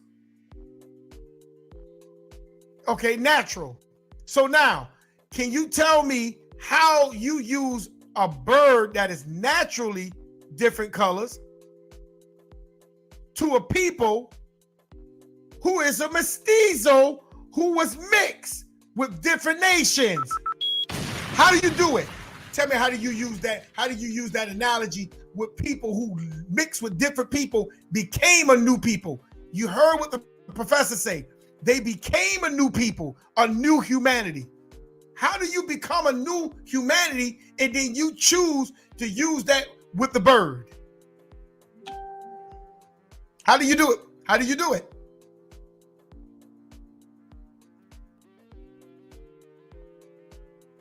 How do you do it? That's the natural bird color. That's like when I look at my skin tone, I'm dark. He said precept must be upon precept. Okay? Show me another precept with the speckled bird mixing with the nation. He said, because in that verse, did it not say Israel will be among the people or Israel will be mixed with the people? Which one it says, Brother Isaiah? In fact, Sister Yakana, pull that scripture up. Pull that scripture up, people, and let's read it. That's Jeremiah 12:9. Let's see if it says among or with. Let's see what it says.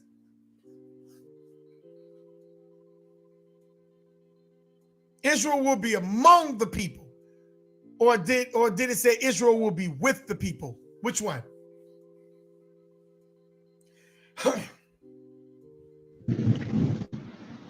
Jeremiah 12:9.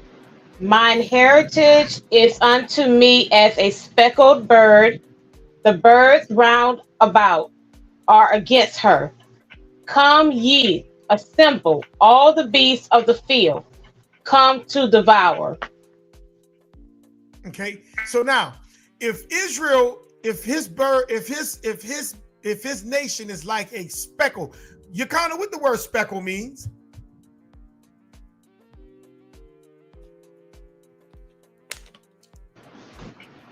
It means colored, speckled, variegated, dyed. Okay. It means a bird that is colored. Now, he said Genesis 37:23, and it came to pass when Joseph was come unto his brethren that they stripped Joseph out of his coats of many. Brother, you can't compare no coat to a man. Come on, brother, you should be better than that. Coats of many colors. So now you telling me that Israel is many colors. Okay, now watch this. If Israel is many colors, brother, so if Israel is many colors, like you say, all right, let's get the next, watch this. Let's get the next video. Let me share my screen. If Israel is many colors, and I'm glad you pulled that, and I'm glad you said a speckled bird, then here you go. Here you go. Watch this.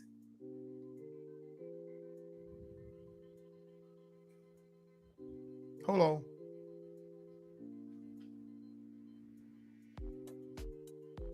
I think it's this one right here. No. Hold on. Let me erase my thing. Hold on. Let me get it. Give me a second. Give me a second.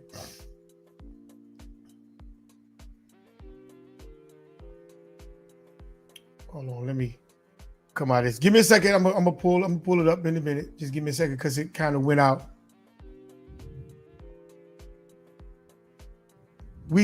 So you shouldn't have a problem. You shouldn't have a problem with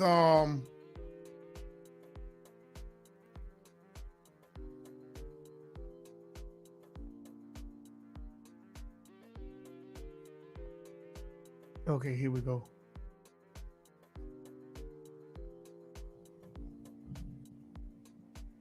Okay, here we go right here. Let me pull it in.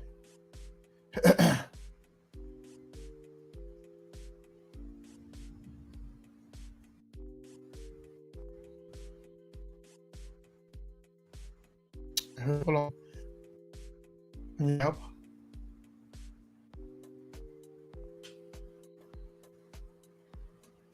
Give me 1 second. Let me pull it back up because it erased it out. So I'm gonna pull it back up, and I want you to answer this one right here, Brother Isaiah. I want you to answer this one.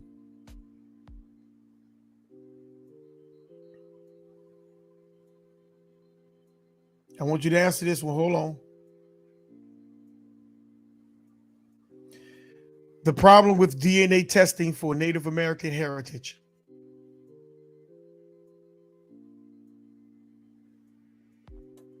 I want you to answer this one right here, my brother. Here we go. All right.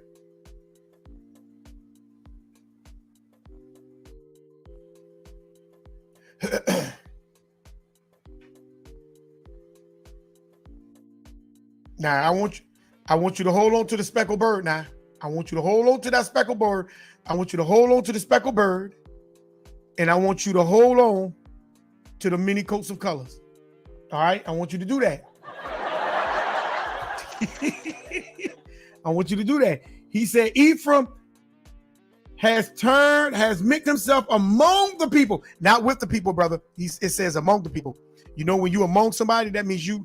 If I'm in a concert, if I'm in the and you in the cathedral, we're amongst each other, brother, but we ain't mixing with each other. Okay. So let's get them definitions together now. All right, here we go. All right, here we go. Fair use, brother. Fair use. Here we go. Here we go. Here we go, family. Now I want you to tell me this one right here, brother. You ready? He say they don't look like Indians to the end. Hold on. That's going backwards. Let me come from out of this. You lagging, brother. My phone lagging. All right, here we go. Let's go. Fair use. Let's go.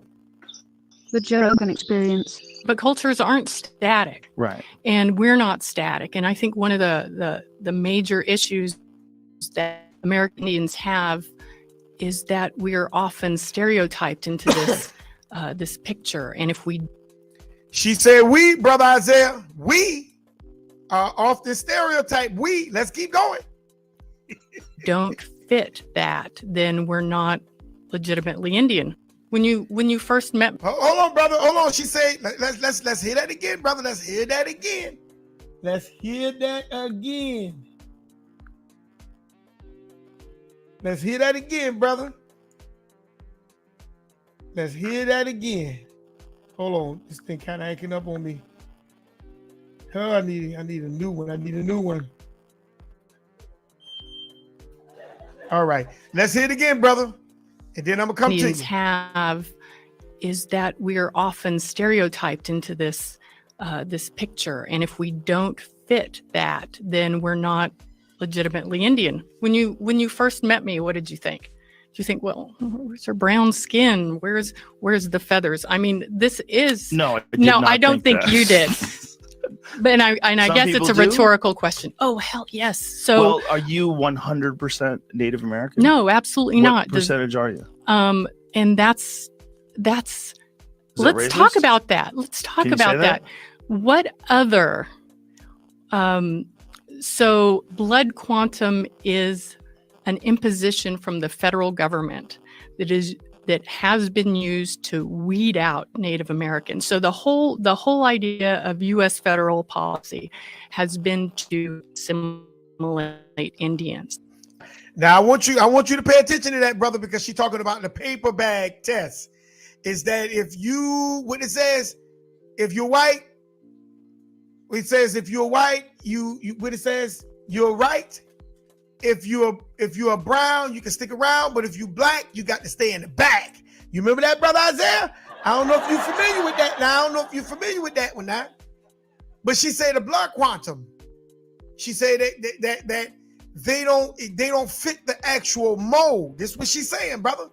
She's saying this. I'm asking you a deep question to weed out Native Americans. So the whole idea of U.S. federal policy has been to assimilate Indians. Assimilate the Indians. Rid themselves of the Indian problem. What is the Indian problem, brother? What is the Indian problem? It was too many of these niggas, bruh. It was too many niggas, brother. Ain't been no mestizos. The Indian problem was niggas. Huh? The Indian problem was niggas, brother. So they had to get rid of them. They ain't had to get rid of no mestizos. They ain't had to get rid of no Native Americans. But let's keep going. So that land and So land and resources, brother Isaiah. Land and resources, brother Isaiah. Land and resources, brother. Show me the nigga land right now today. I can show you the Native American land. And I can show you the Mexican land. But she just out there and told you there was a nigga problem. Meaning an Indian problem. They wanted the Indian to assimilate. Show me that they trying to make the Mexicans assimilate with them. Show me they taking the land from the Mexicans, brother. Show me they took the land from the Native Americans. But they took everything from you, bruh. But you, guess what? But you still talking about a speckled bird. But let's keep going. Let's keep going. And so blood quantum was one way that the US government could do that. So if you didn't meet what they thought was some kind of purity test, then they could write you off, right? But notice she said a purity test, brother. A mestizo is all kind of people in one.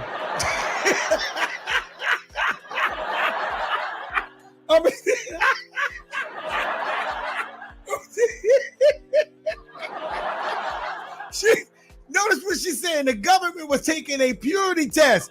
Why do you think they take blood from you, brother? Because they're trying to figure out if you are full-blood Indian. Huh? Let's say that again, brother. They don't want the mestizo blood because they know they're going to get all kind of things. Let's keep going. If you didn't meet what they thought was some kind of purity test, then they could write you off, right? But that is not how many Indian nations view tribal citizenship or membership. It's through other types of cultural continuity, family relationships, and it's not about race. And we're going to talk about the family relationship in a second. Watch. Let's go. That's been an imposition on us. Here's the question, So Isaiah. I'm Polish and Choctaw. So half and half? Something like Something that. like that. Now, let me ask you a question, brother Isaiah. Let me ask you a question, brother Isaiah. From your scripture, is she Choctaw? Is she Indian? Is she Indian, brother? Put a 1 for yes and a 2 for no. By your speckled bird. And your coats of many colors. Is she Indian, brother? Is she Native American, brother? Put 1 for yes and 2 for no, brother. Huh? Oh, now we got to see papers. Now we got to see papers. Look at it, look at it, look at it. You see that, Yakana? Look at them, Yakana. Now we got to see papers. But you ain't asking for the Mexican papers. You ain't asking for the Latino papers. Why you asking for her papers, brother? Why you asking for her papers, brother? You don't take her word, bro? Huh? She the same color as the Latino? Oh, my fault. The brother in Sakari group say they got nigga features.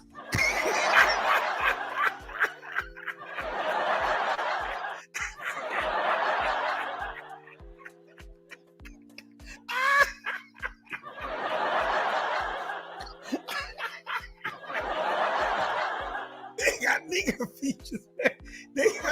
That's what make them indigenous, them features. Them cheekbones. The chin. The lips.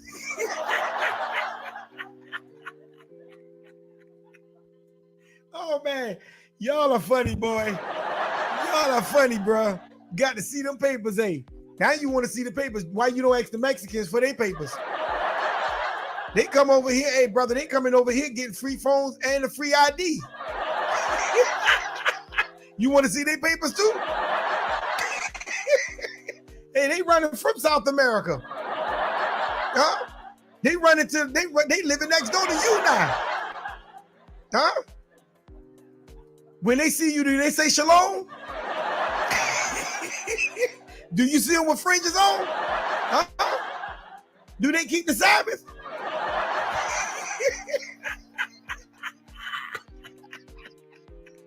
Okay. So Isaiah, which son of the 12 tribes were pale skinned?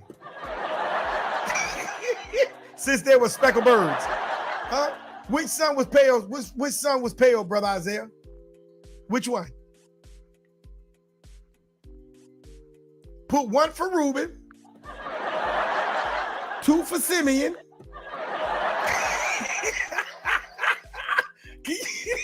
three for Judah, huh? Four for Naphtali. Just let me know which one was pale, brother. Can you tell me? Since we came in many shades and since we came in 12 flavors. I didn't know Israel came in 12 flavors, brother. Israel came in 12. Do you hate it, Sister Yakana? We a crayon box.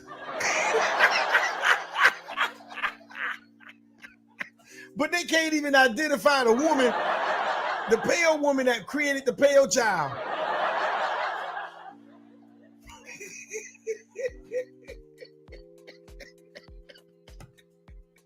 This is funny, man. This is funny. I'm just giving the violin, brother.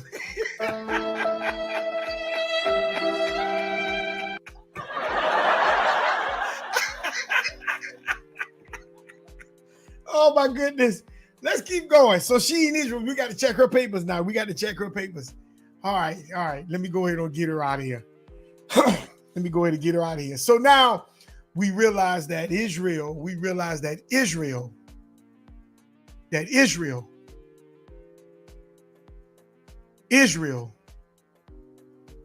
is a speckled bird now.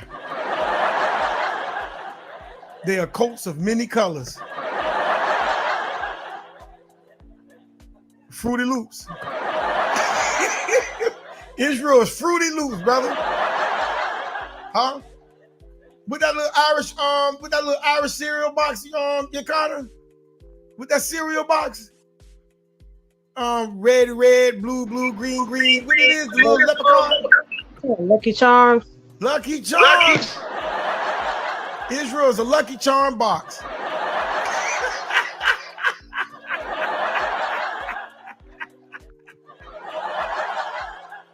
Oh my goodness. Oh boy, we range from dark to white. And some of the Southern Kingdom, according to that brother in that group, the little small speckle of them came over here with a great big of them, and it just mixed up, and now they got the Negro features. They just got the Negro features, boy.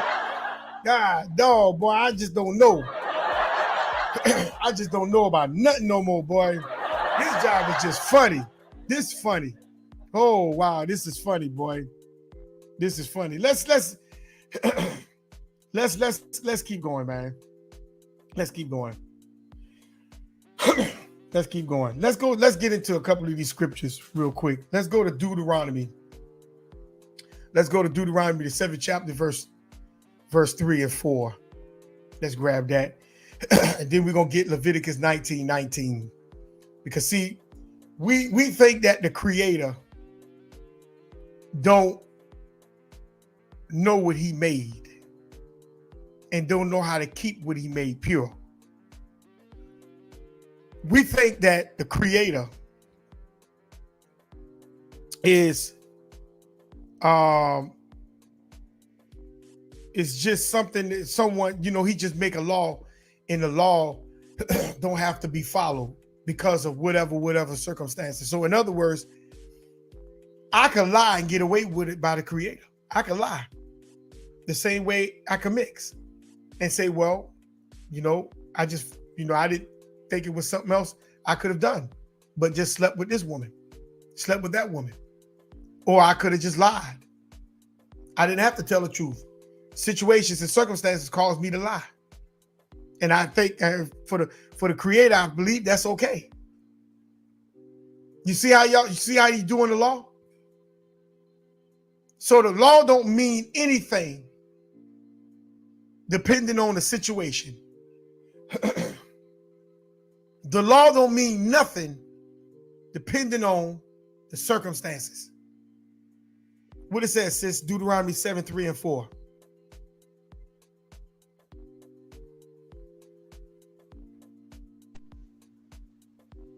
It says, neither shall thou make marriages with them, thy daughter thou shalt not give unto his son, nor his daughter shalt thou take unto thy son. For they will turn away thy son from following me, that they may serve other gods. So will the anger of the Creator be kindled against you, and destroyed thee suddenly. So what's happening is the Creator was telling Israel before they walked into that land, don't mess with these people. Okay? Don't mess with these people. Because these people are not of you. They're not of you. Don't mix marriages with them. Don't give your sons to them, nor your daughters to them. You're supposed to keep yourself separate. Okay? But how can Israel be separate if they got every color and every nation in them? Huh? How can Israel be separate? They got Asians, white folks, niggas, mestizos, Africans, Australians, Germans, Spanish. Hell, Israel is just everybody. So Sister Yakana, that law don't mean nothing. That law don't mean nothing, because how can you separate yourself when you have them anyhow? You're a speckled bird. You're a coat so many colors. Huh? How do you do it? Let's go to Leviticus 19:19. You recruiting. He said, don't mix with these people. So I guess that didn't mean anything. Because Israel is just mestizos. From Negro to mestizo. That's a good book right there. Hey, that's a good book.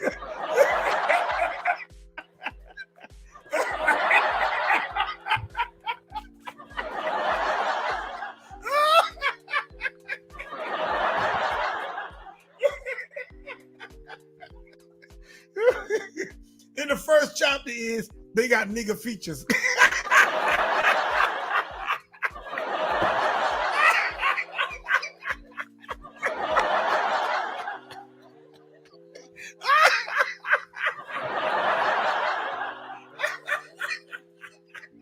Oh man, it's making me cry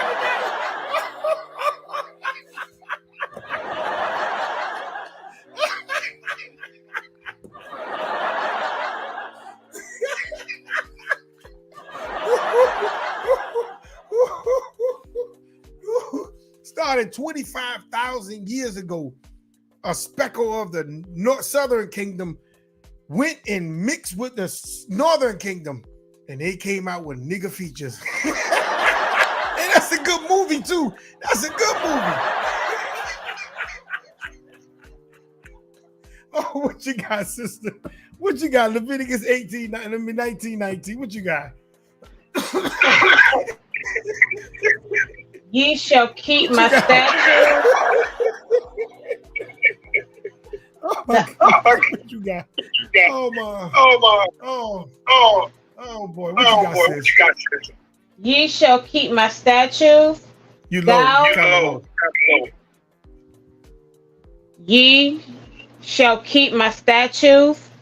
Thou shalt not let thy cattle gender with a diverse kind. Thou shalt not sow thy field with mingled seed, neither shall a garment mingle of linen and woolen come upon thee. Now, if the Creator did not want your seed of your cattle and your land to be mixed, why do you think it's okay for you to mix? Huh? Why do you think it's okay for you to mix? Why?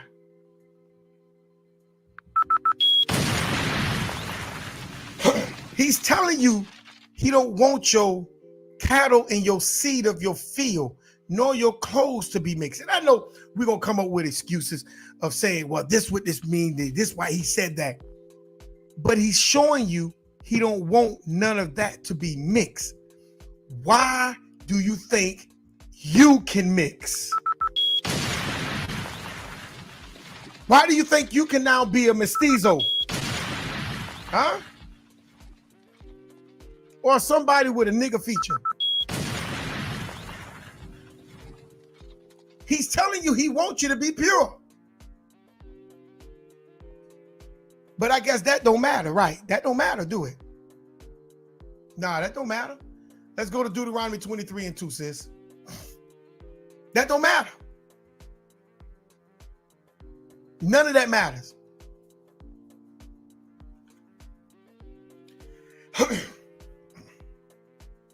Brother Marcus came on, but he kind of dropped. Brother Marcus, we're gonna do part 2 tomorrow, man. I hope you can come on, because this is just fun. We got to try to track them people down with them nigga features.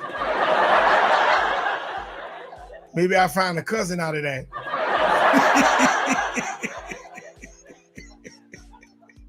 What you got, sis? Deuteronomy 23:2. A bastard shall not enter into the congregation of the Most High, even to his 10th generation shall he not enter into the congregation of the Most High. What is a bastard? What is a bastard? That's a mamzer. It's a mamzer. What is a mamzer? What is a mamzer? It says bastard, child of incest, illegitimate child, mixed population.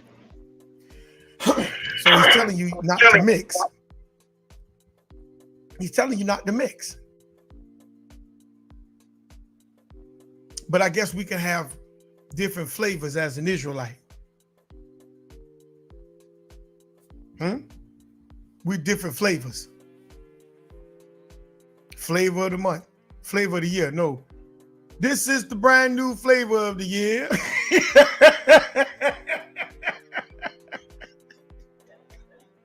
This is the brand new flavor of the year. I guess he was talking about the nation of Israel, right? Specklebird. Specklebird, brother.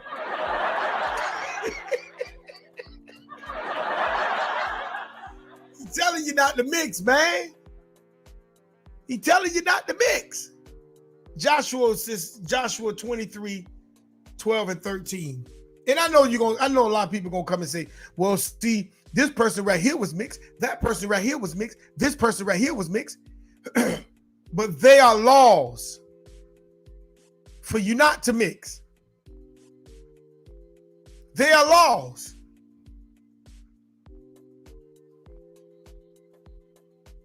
For you not to mix. So when the brother say that the Southern Kingdom were Negroes, that's coming from his mouth. Because I'm going to play it in a minute again. What was the Northern Kingdom to be able to get Negro features?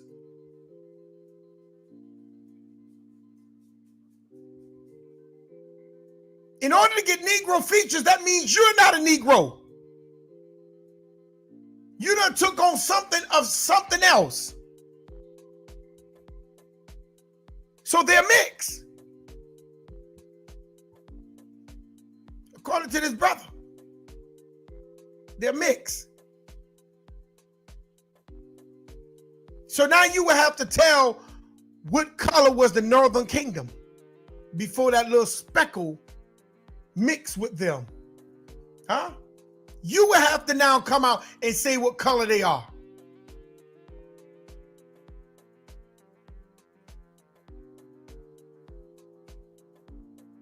Because I already know where your scholarship going. That's why I'm sitting on the color. I'm sitting on the indigenous part. And trust me, I ain't even got half of the information coming out yet. What you got, sis? Joshua 23, 12, and 13. Because I'm going to tear down your glory out and your castles of slaves. What you got? Else, if ye do in any wise go back and cleave unto the remnant of these nations, even these that remain among you, and shall make marriages with them, and go in unto them, and they to you. Know for a certainty that the Most High will no more drive out any of these nations from before you, but they shall be snares and traps unto you, and scourges in your sides, and thorns in your eyes, until ye perish from off this good land, which the Most High your Creator have given you. Do you know why he is not going to drive them out? It's because you mix with them.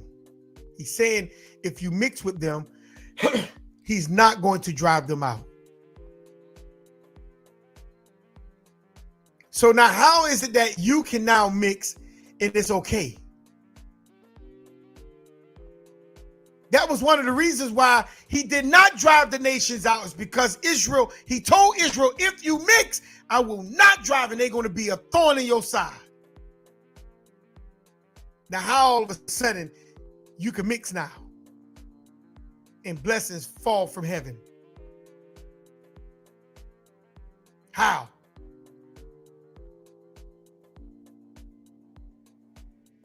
How? I guess we overlook those scriptures, ain't it? And we overlook those scriptures. We overlook those scriptures. Let's go to Nehemiah 13, 23 through 27. We overlook those scriptures.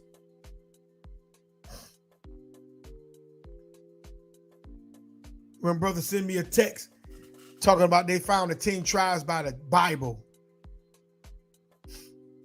I told him, come join me on the chat. Ain't heard nothing back from him.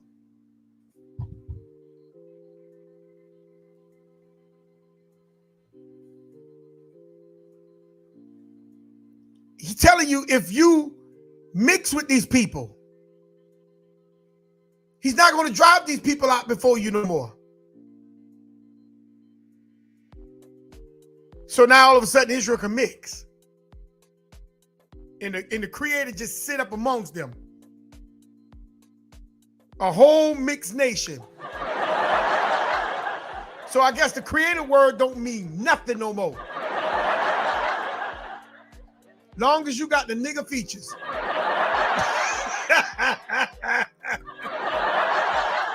Long as you got nigga features, the Creator gonna dwell among you. Wow.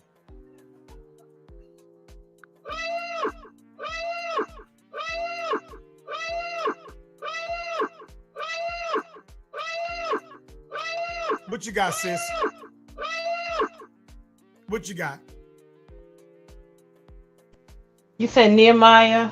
Nehemiah 13, 23 through 27. So I guess the law don't matter no more. You could just mix all over the place. See, that's why stuff don't matter. You got to flush it down the toilet. Flush it down the toilet. What you got, sis?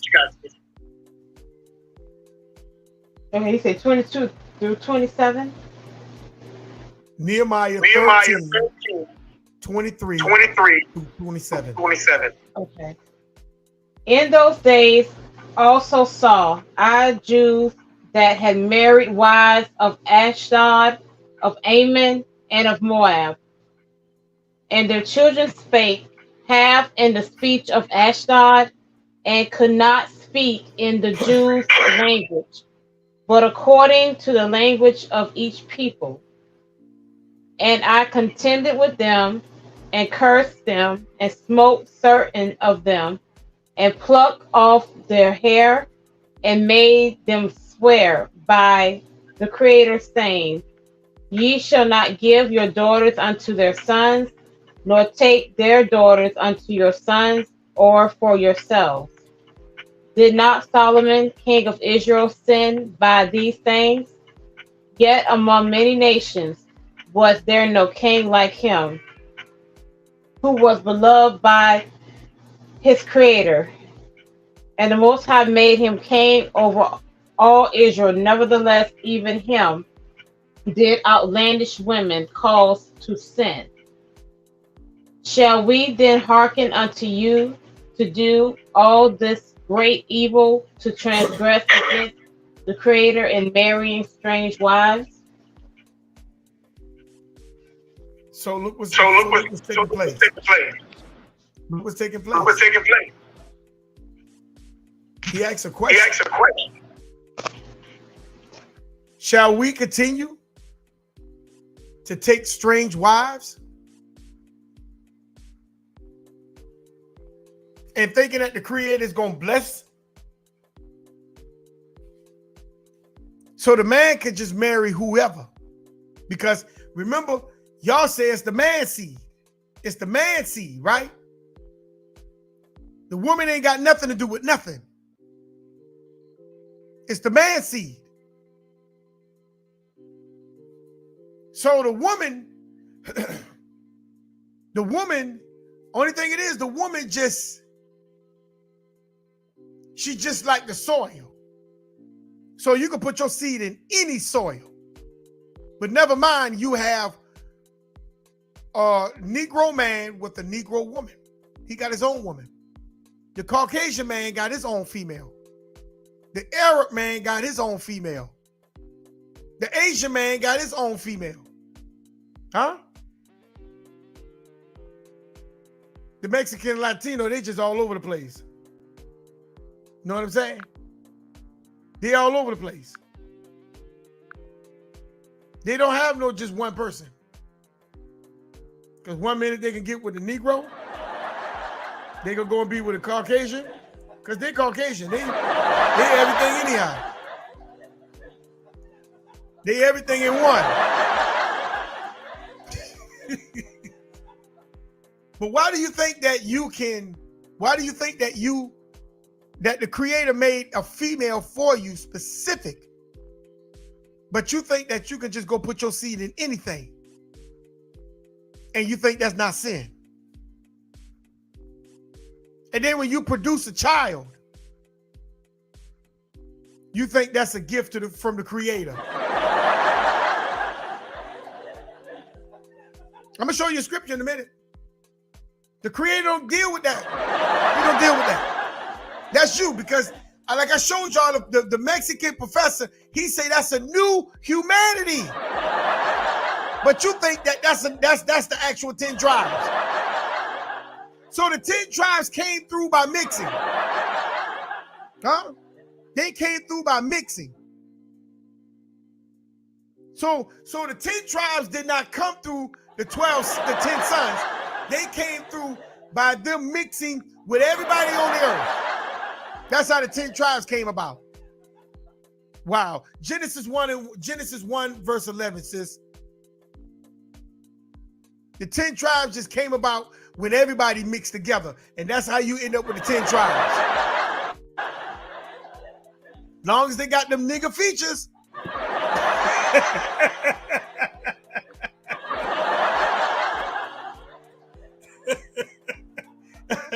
They got a Holyfield chin.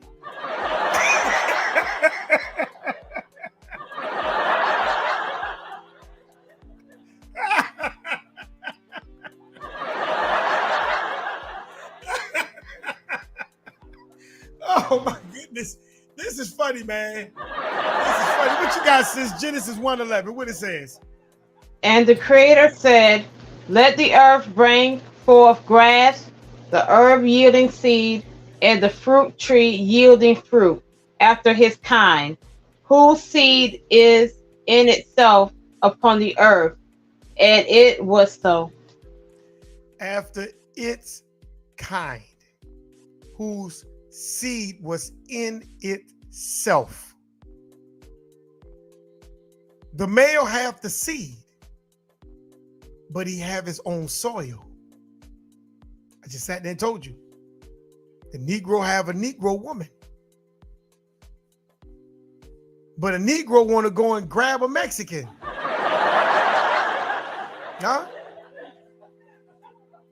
A Mexican is red dirt, black dirt, white dirt, purple dirt. You got all that kind of dirt in that Mexican. Huh? She's mestizo. So now when you put your seed in something that's mixed up, then tell me what you get. Tell me what you get. Tell me what you get.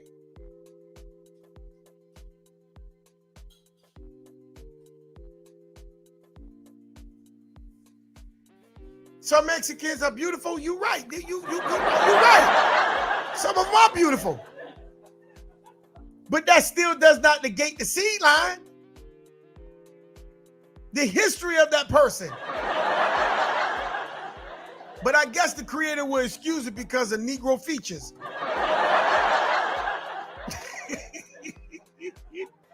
Let's go ahead and get a couple of more sis. Let's go to Hosea 5, 6, and 7. The Creator said everything is within itself. You have a seed, men, and your seed's supposed to go in your own females. Huh? It's supposed to go in your own females. Why are we trying to get into other females?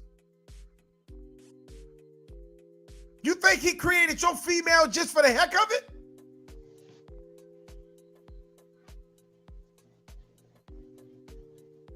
But we still say the Creator gonna bless us. And the Creator told Israel during Joshua's time, if you mix with them, I will not stop the driving of these people away from you. They're going to be the thorn in your side. So now Israel's mixing today. And why do you think you don't see nothing taking place with the Creator? Why?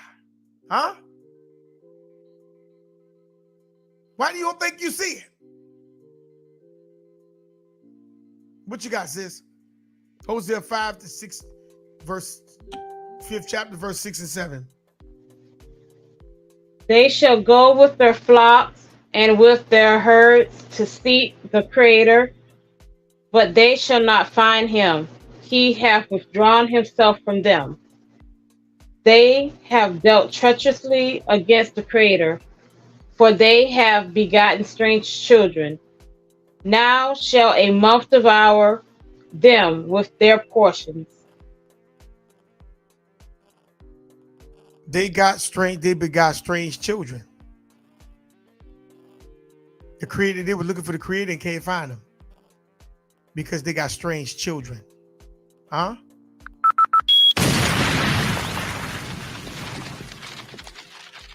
And the Bible says the Creator don't change. So do you think that the Creator is going to allow,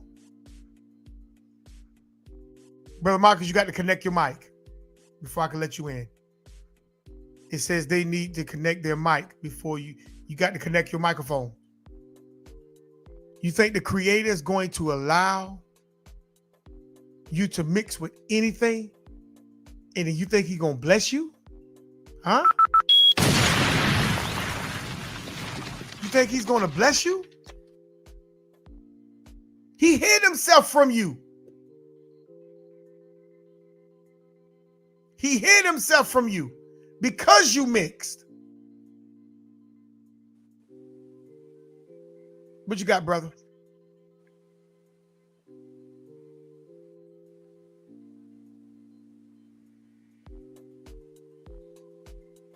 He hid himself from you.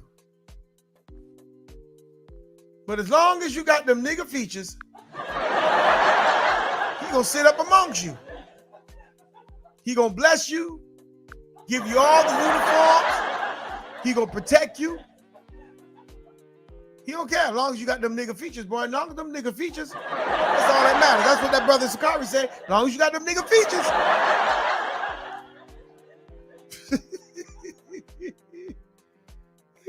Ezra, sisters, we about coming to a close with these scriptures. Ezra, the 9th chapter, verse 1 and 2.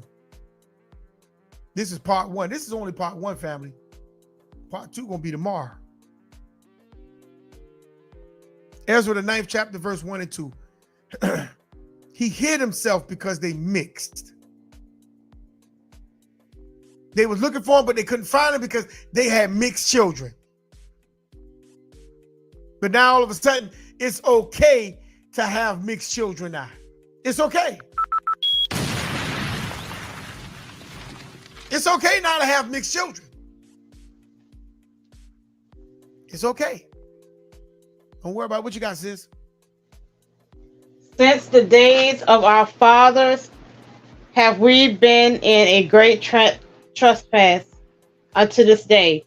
And for our iniquities have we, our kings and our priests, been delivered into the hand of the kings of the lands, to the sword, to captivity, and to a spoil, and to confusion of face, as it is this day.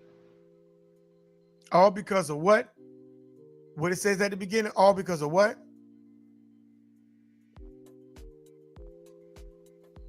It says, since the days of our fathers have we been in a great trespass. Since the days of our fathers have we been in this trespass, up until that time that Ezra was speaking. Even till today that we are living now. Israel been going off the chart. They haven't slowed down yet. That's one of the reasons why the Creator is not amongst us. Because you got foreign children with foreign women and foreign men. That's what we got. Genesis 28:1, sis. What's up, Brother Marcus?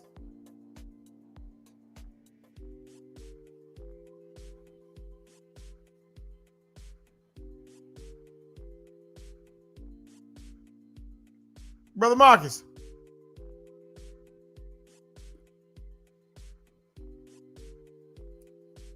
He must be trying to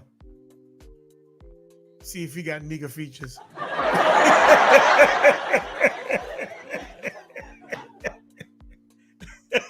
What you got, sis?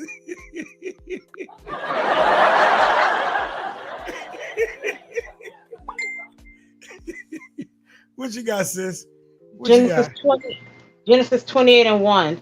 Yeah. And Isaac called Jacob and blessed him and charged him and said unto him, thou shalt not take a wife of the daughters of Canaan. Don't take those Canaanites. Do not take those Canaanites. Do not take foreign women. You're only supposed to take women of you. If you're a Negro, you be with a Negro woman. If you are a Caucasian, you be with a Caucasian woman. If you are an Asian, be with an Asian woman. If you're an African woman. An Arab woman.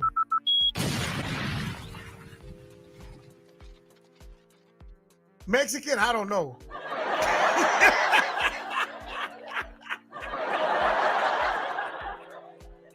I just don't know.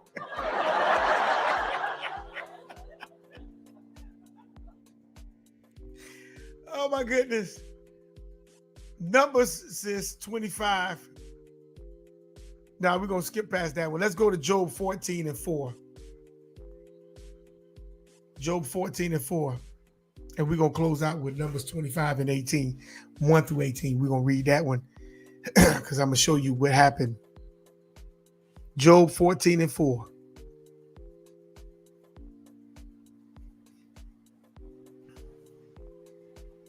Who can bring a clean thing out of an unclean? Not one. Read that again because I think I had it low. Who can bring a clean thing out of an unclean? Not one. So if something is not clean for the Creator, if He did not make something a particular way, and you go and do it the way you think you're gonna do it, that's unclean. So now what you're trying to do is that you're trying to make something that the Creator never made. And you're trying to make it something. That's unclean, family. Who can make something out of unclean to be clean? If the Creator say that mixing is an abomination, how are you going to say it's pure? It's the Creator. Long as it has nigger features. How you going to come with that? How you can determine what the Creator have said when He already have given His law? He already gave His law. Deuteronomy 32 and 8, sis. He already given His law. And now all of a sudden, His law don't matter. It don't mean anything. We don't have to ask for your background. Long as you're a female, because I'm the man. I got the seed. I can put my seed anywhere. Because it goes by the Father house. But we done read scriptures where the Creator hid His face. He hid His face from you. He refused to drive out the nations for you because you got mixed children.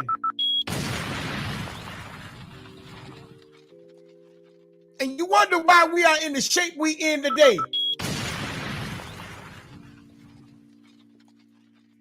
What you got, sis? Deuteronomy 32 and 8. He refused. When the Most High divided to the nations their inheritance, when He separated the sons of Adam, He set the bounds of the people according to the number of children of Israel. So He separated the people.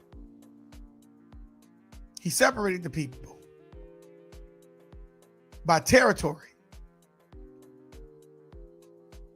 But look at the Mexicans. They coming right across your border. The Asians, they coming right across your border. Africans, they coming right across your border. Huh? The Arabs and Afghanistan, they coming right across your border. You don't see niggas trying to go across to Afghanistan? Because they already know it's a war over there.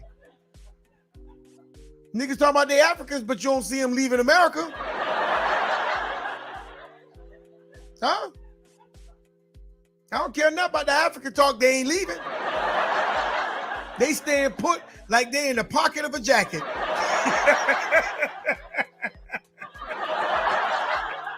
They tucked in, man. Them jokers tucked in. But they come and tell you African. Because they know if they go over there, them jokers might get their heads split. Because they know them Africans don't play.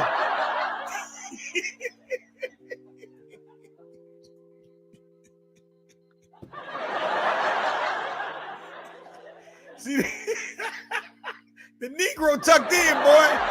He's sleeping. Don't wake him up. Hey, give him an extra pillow.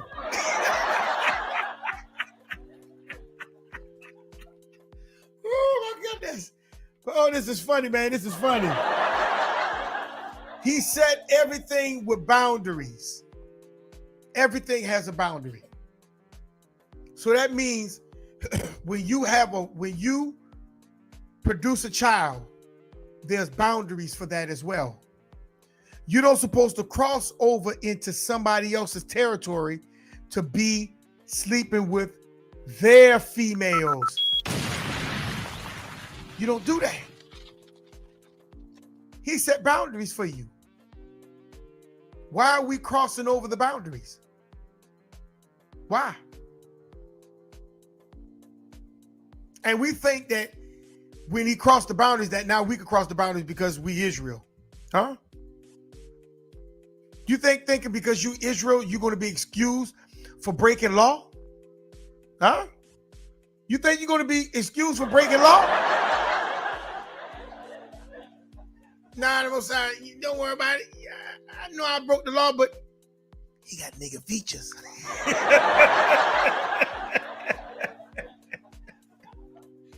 Let's grab a couple of more, sis.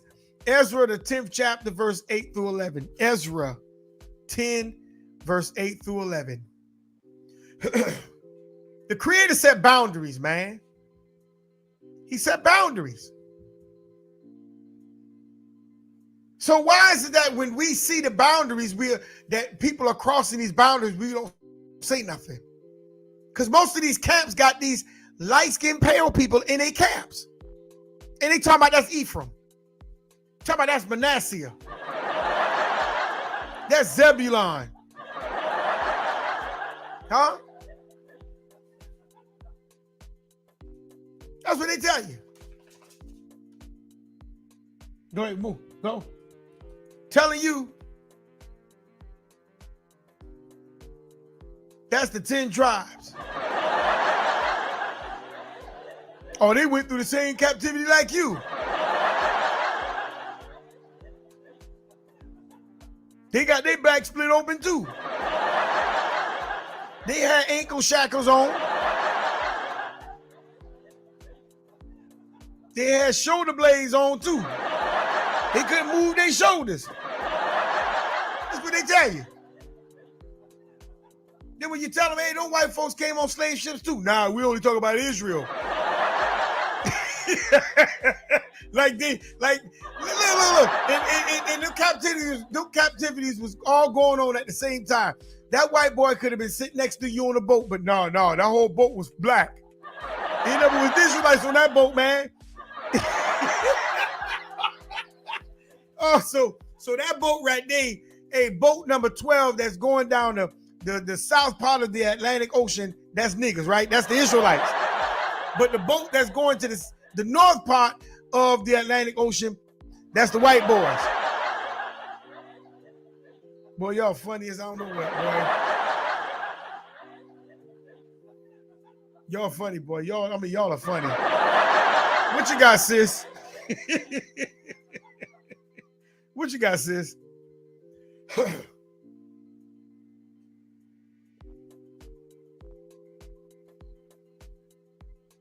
You with me, sis?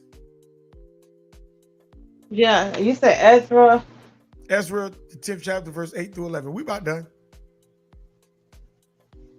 I'm going to do part 2 tomorrow. That's going to be my Sabbath lesson. Part 2, we're going to get into it tomorrow. I'm just setting the groundworks. Because tomorrow we're going to debunk that slave, that the Africans apologizing. I'm going to debunk all that. It's garbage. I'm going to debunk all that. Slave ships. I'm going to debunk all that. And that whosoever will not come within 3 days, according to the counsel of the princes and the elders, all his substance should be forfeited, and himself separated from the congregation of those that had been carried away. Then all the men of Judah and Benjamin gathered themselves together unto Jerusalem within 3 days. It was the 9th month on the 12th day of the month, and all the people sat in the street of the house of the Most High, trembling because of this matter, and for the great rain. Verse 10 too? Yeah, verse 10. Yeah, 8 through 11. Okay, and Ezra the priest stood up and said unto them, Ye have transgressed and have taken strange wives and priests the trespass of Israel. Now therefore make confession unto the Most High your Creator of your fathers, and do his pleasure, and separate yourselves from the people of the land and from the strange wives. So he says, you got to do this thing. Some of y'all done been whipped by these people, man. Y'all whipped. You can't let these people go, man. Know what I'm saying? Y'all been whipped by these people. Ezra say, do the right thing, man. Stand up and confess and separate yourself. But some of y'all ain't ready to let them people go. Y'all ain't ready to let them people go, man. Come to some of y'all houses. You got some of them people that got some of them nigga features in your house right now. Not no niggas, you got nigga features.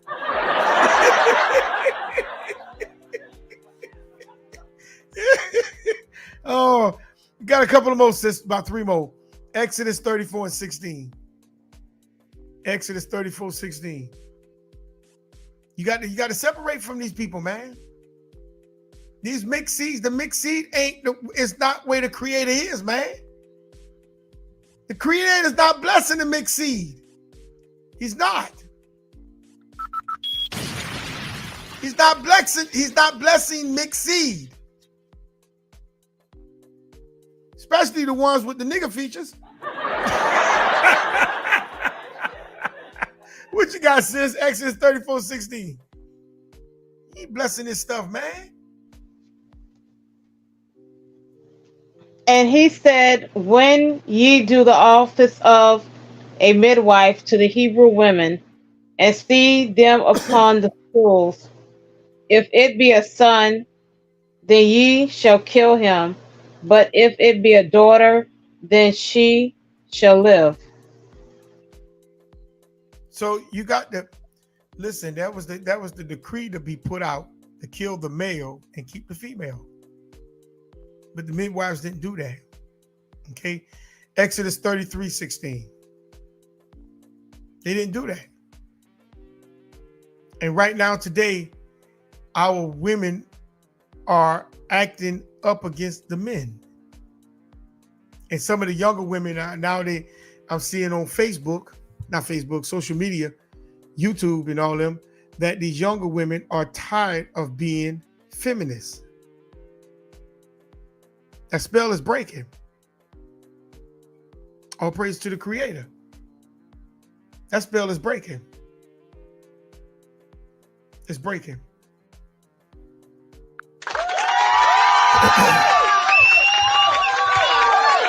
Our women, but some of them just want you to take care of them. Some of them just want you to take care of them. But that spell is breaking on our women. A lot of them, the spell is breaking when they done hit the wall. But some of the younger women, they are getting the message that they seeing what's happening to their mothers, their aunts, their grandmothers. And they say, no, I don't want that. What you got, sis? Exodus 33, 16.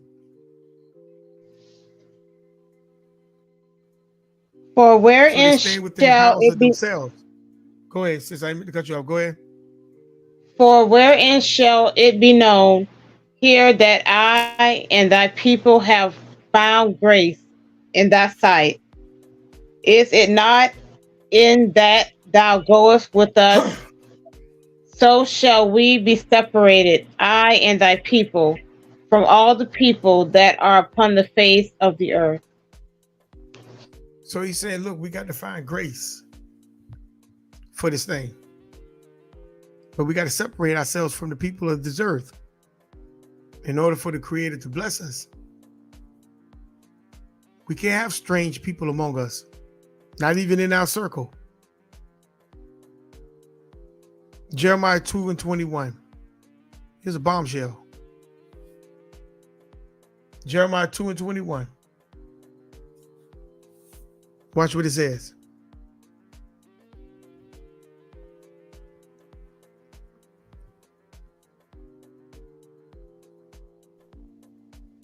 the slave houses, the slave ships, Israel coming from Africa. I'm going to debunk all that tomorrow. I'm going to debunk it. And I'm going to show you who came from Africa. But it wasn't really Africa they came from. And I'm going to show you who they were. Here. What you got, sis? Yet I have planted thee a noble vine, wholly a right seed. How then art thou turned into the degenerate plant of a strange vine unto me? How did you do it? He planted you as a pure, holy vine, separated. You were holy. You were pure. How did you become degenerate? How?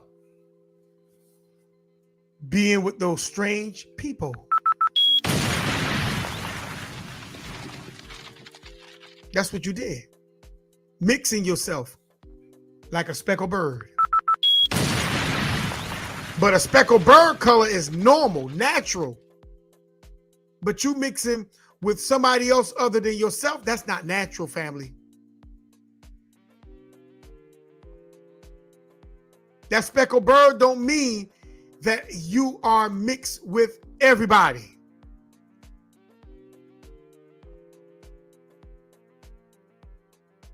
Do Israel, is there different shades of Israel? You're right. There are different shades. But that don't mean, that speckled bird don't mean different shades. I'm going to cling on that tomorrow. I'm going to break that one verse down. But you become degenerate. We even got some of these camps out there telling the Caucasian that they're going to get raped when the kingdom come. Why would the Creator allow you to rape somebody if they're the devil, according to you?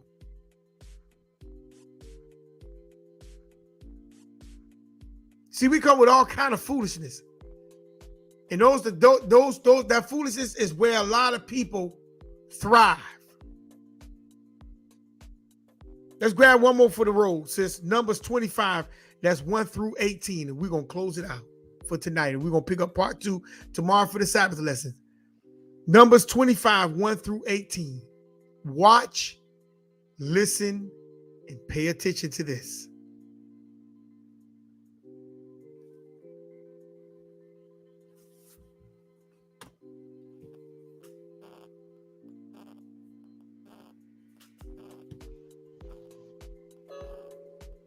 And Israel abode in Shittim, and the people began to commit whoredom with the daughters of Moab.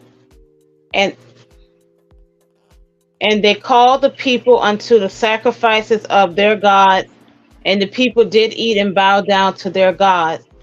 And Israel joined himself unto Baalpeor, and the anger of the Most High was kindled against Israel. And the Most High said unto Now, Moses, Hold on. Didn't it says that you didn't supposed to mix with Moab, not even to the 10th generation, but here it is. They men going to be with Moab, irregardless of the law. See? The law was there. Israel didn't give a god doggone about the law. And they still went and mixed with a nation that the Creator told them not to mix with.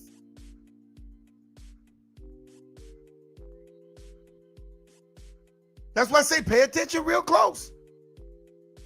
Because Israel was a nation that did not give a god doggone.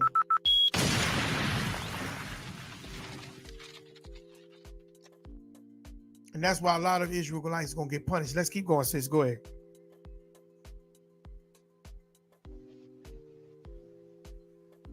And the Most High said unto Moses, take all the heads of the people and hang them up before the Most High against the sun, that the fierce anger of the Most High may be turned away from Israel. And Moses said unto the judges of Israel, slay ye every one his men that were joined unto Baalpeor. And behold, one of the children of Israel came and brought unto his brethren with a Midianite woman Yeah, a Midianish woman. Yeah. in the sight of Moses and in the sight of all the congregation of the children of Israel, who were weeping before the door of the tabernacle of the congregation. And then And when Phinehas, Pinus, yes, the son of Elaziah, the son of Aaron, the priest, saw it. He rose up from among the congregation and took a javelin in his hand. And he went after the man of Israel into the tent and thrust both of them through, the man of Israel and the woman through her belly. So the plague was stayed from the children of Israel. Verse 9. And those that died in the plague were 24,000. Do y'all think that it's okay to mix? And the Creator spake unto Moses, saying, Pinus, the son of Elaziah, the son of Aaron, the priest, has turned my wrath away from the children of Israel, while he was zealous for my sake among them, that I consume not the children of Israel in my jealousy. Wherefore, behold, verse 12, I give unto him my covenant of peace.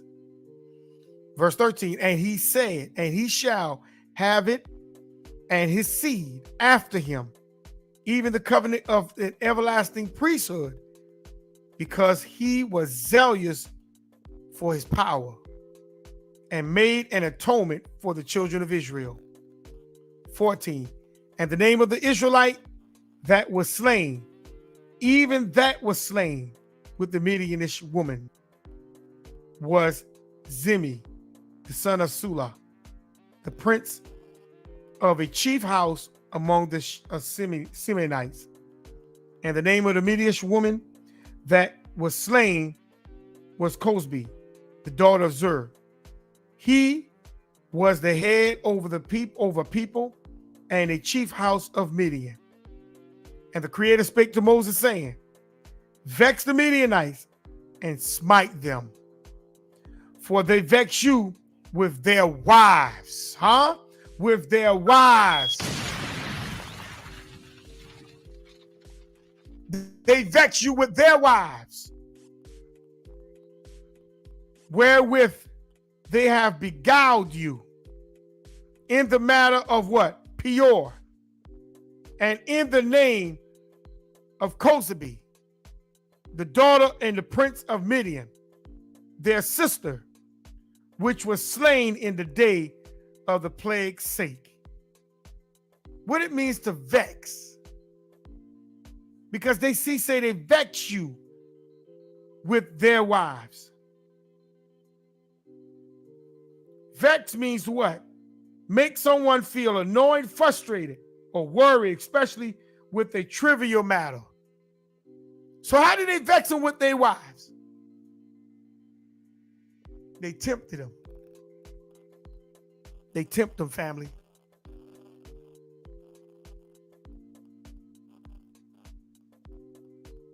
And they slayed them. The Creator told them to go and slay them. So if the Creator didn't want Israel to be with a Midianite, a Midianish woman, why would you be, it would be okay for you to be with a mixed breed like a Latino? Huh? Why would it be okay? Why would it be okay, family? They're not indigenous. They are a mixed breed. And the real natives they saw were Negroes. Not no ones that had no nigger features. They were the real Negroes of the Americas. And we're going to bring some of that stuff out tomorrow. Sis, you got the last word. What you going to say? You got the last word, sis. I'll just say shalom to everybody and happy Sabbath. Happy Shabbat to each one of you. We're going to be back on at 12 o'clock tomorrow to finish up the part 2. Hopefully, Brother Marcus will join us tomorrow to be able to bring out some more information that he have to go along with what we're going to bring out tomorrow. So until then, let's welcome the Shabbat in. So until then, shalom, shalom, shalom.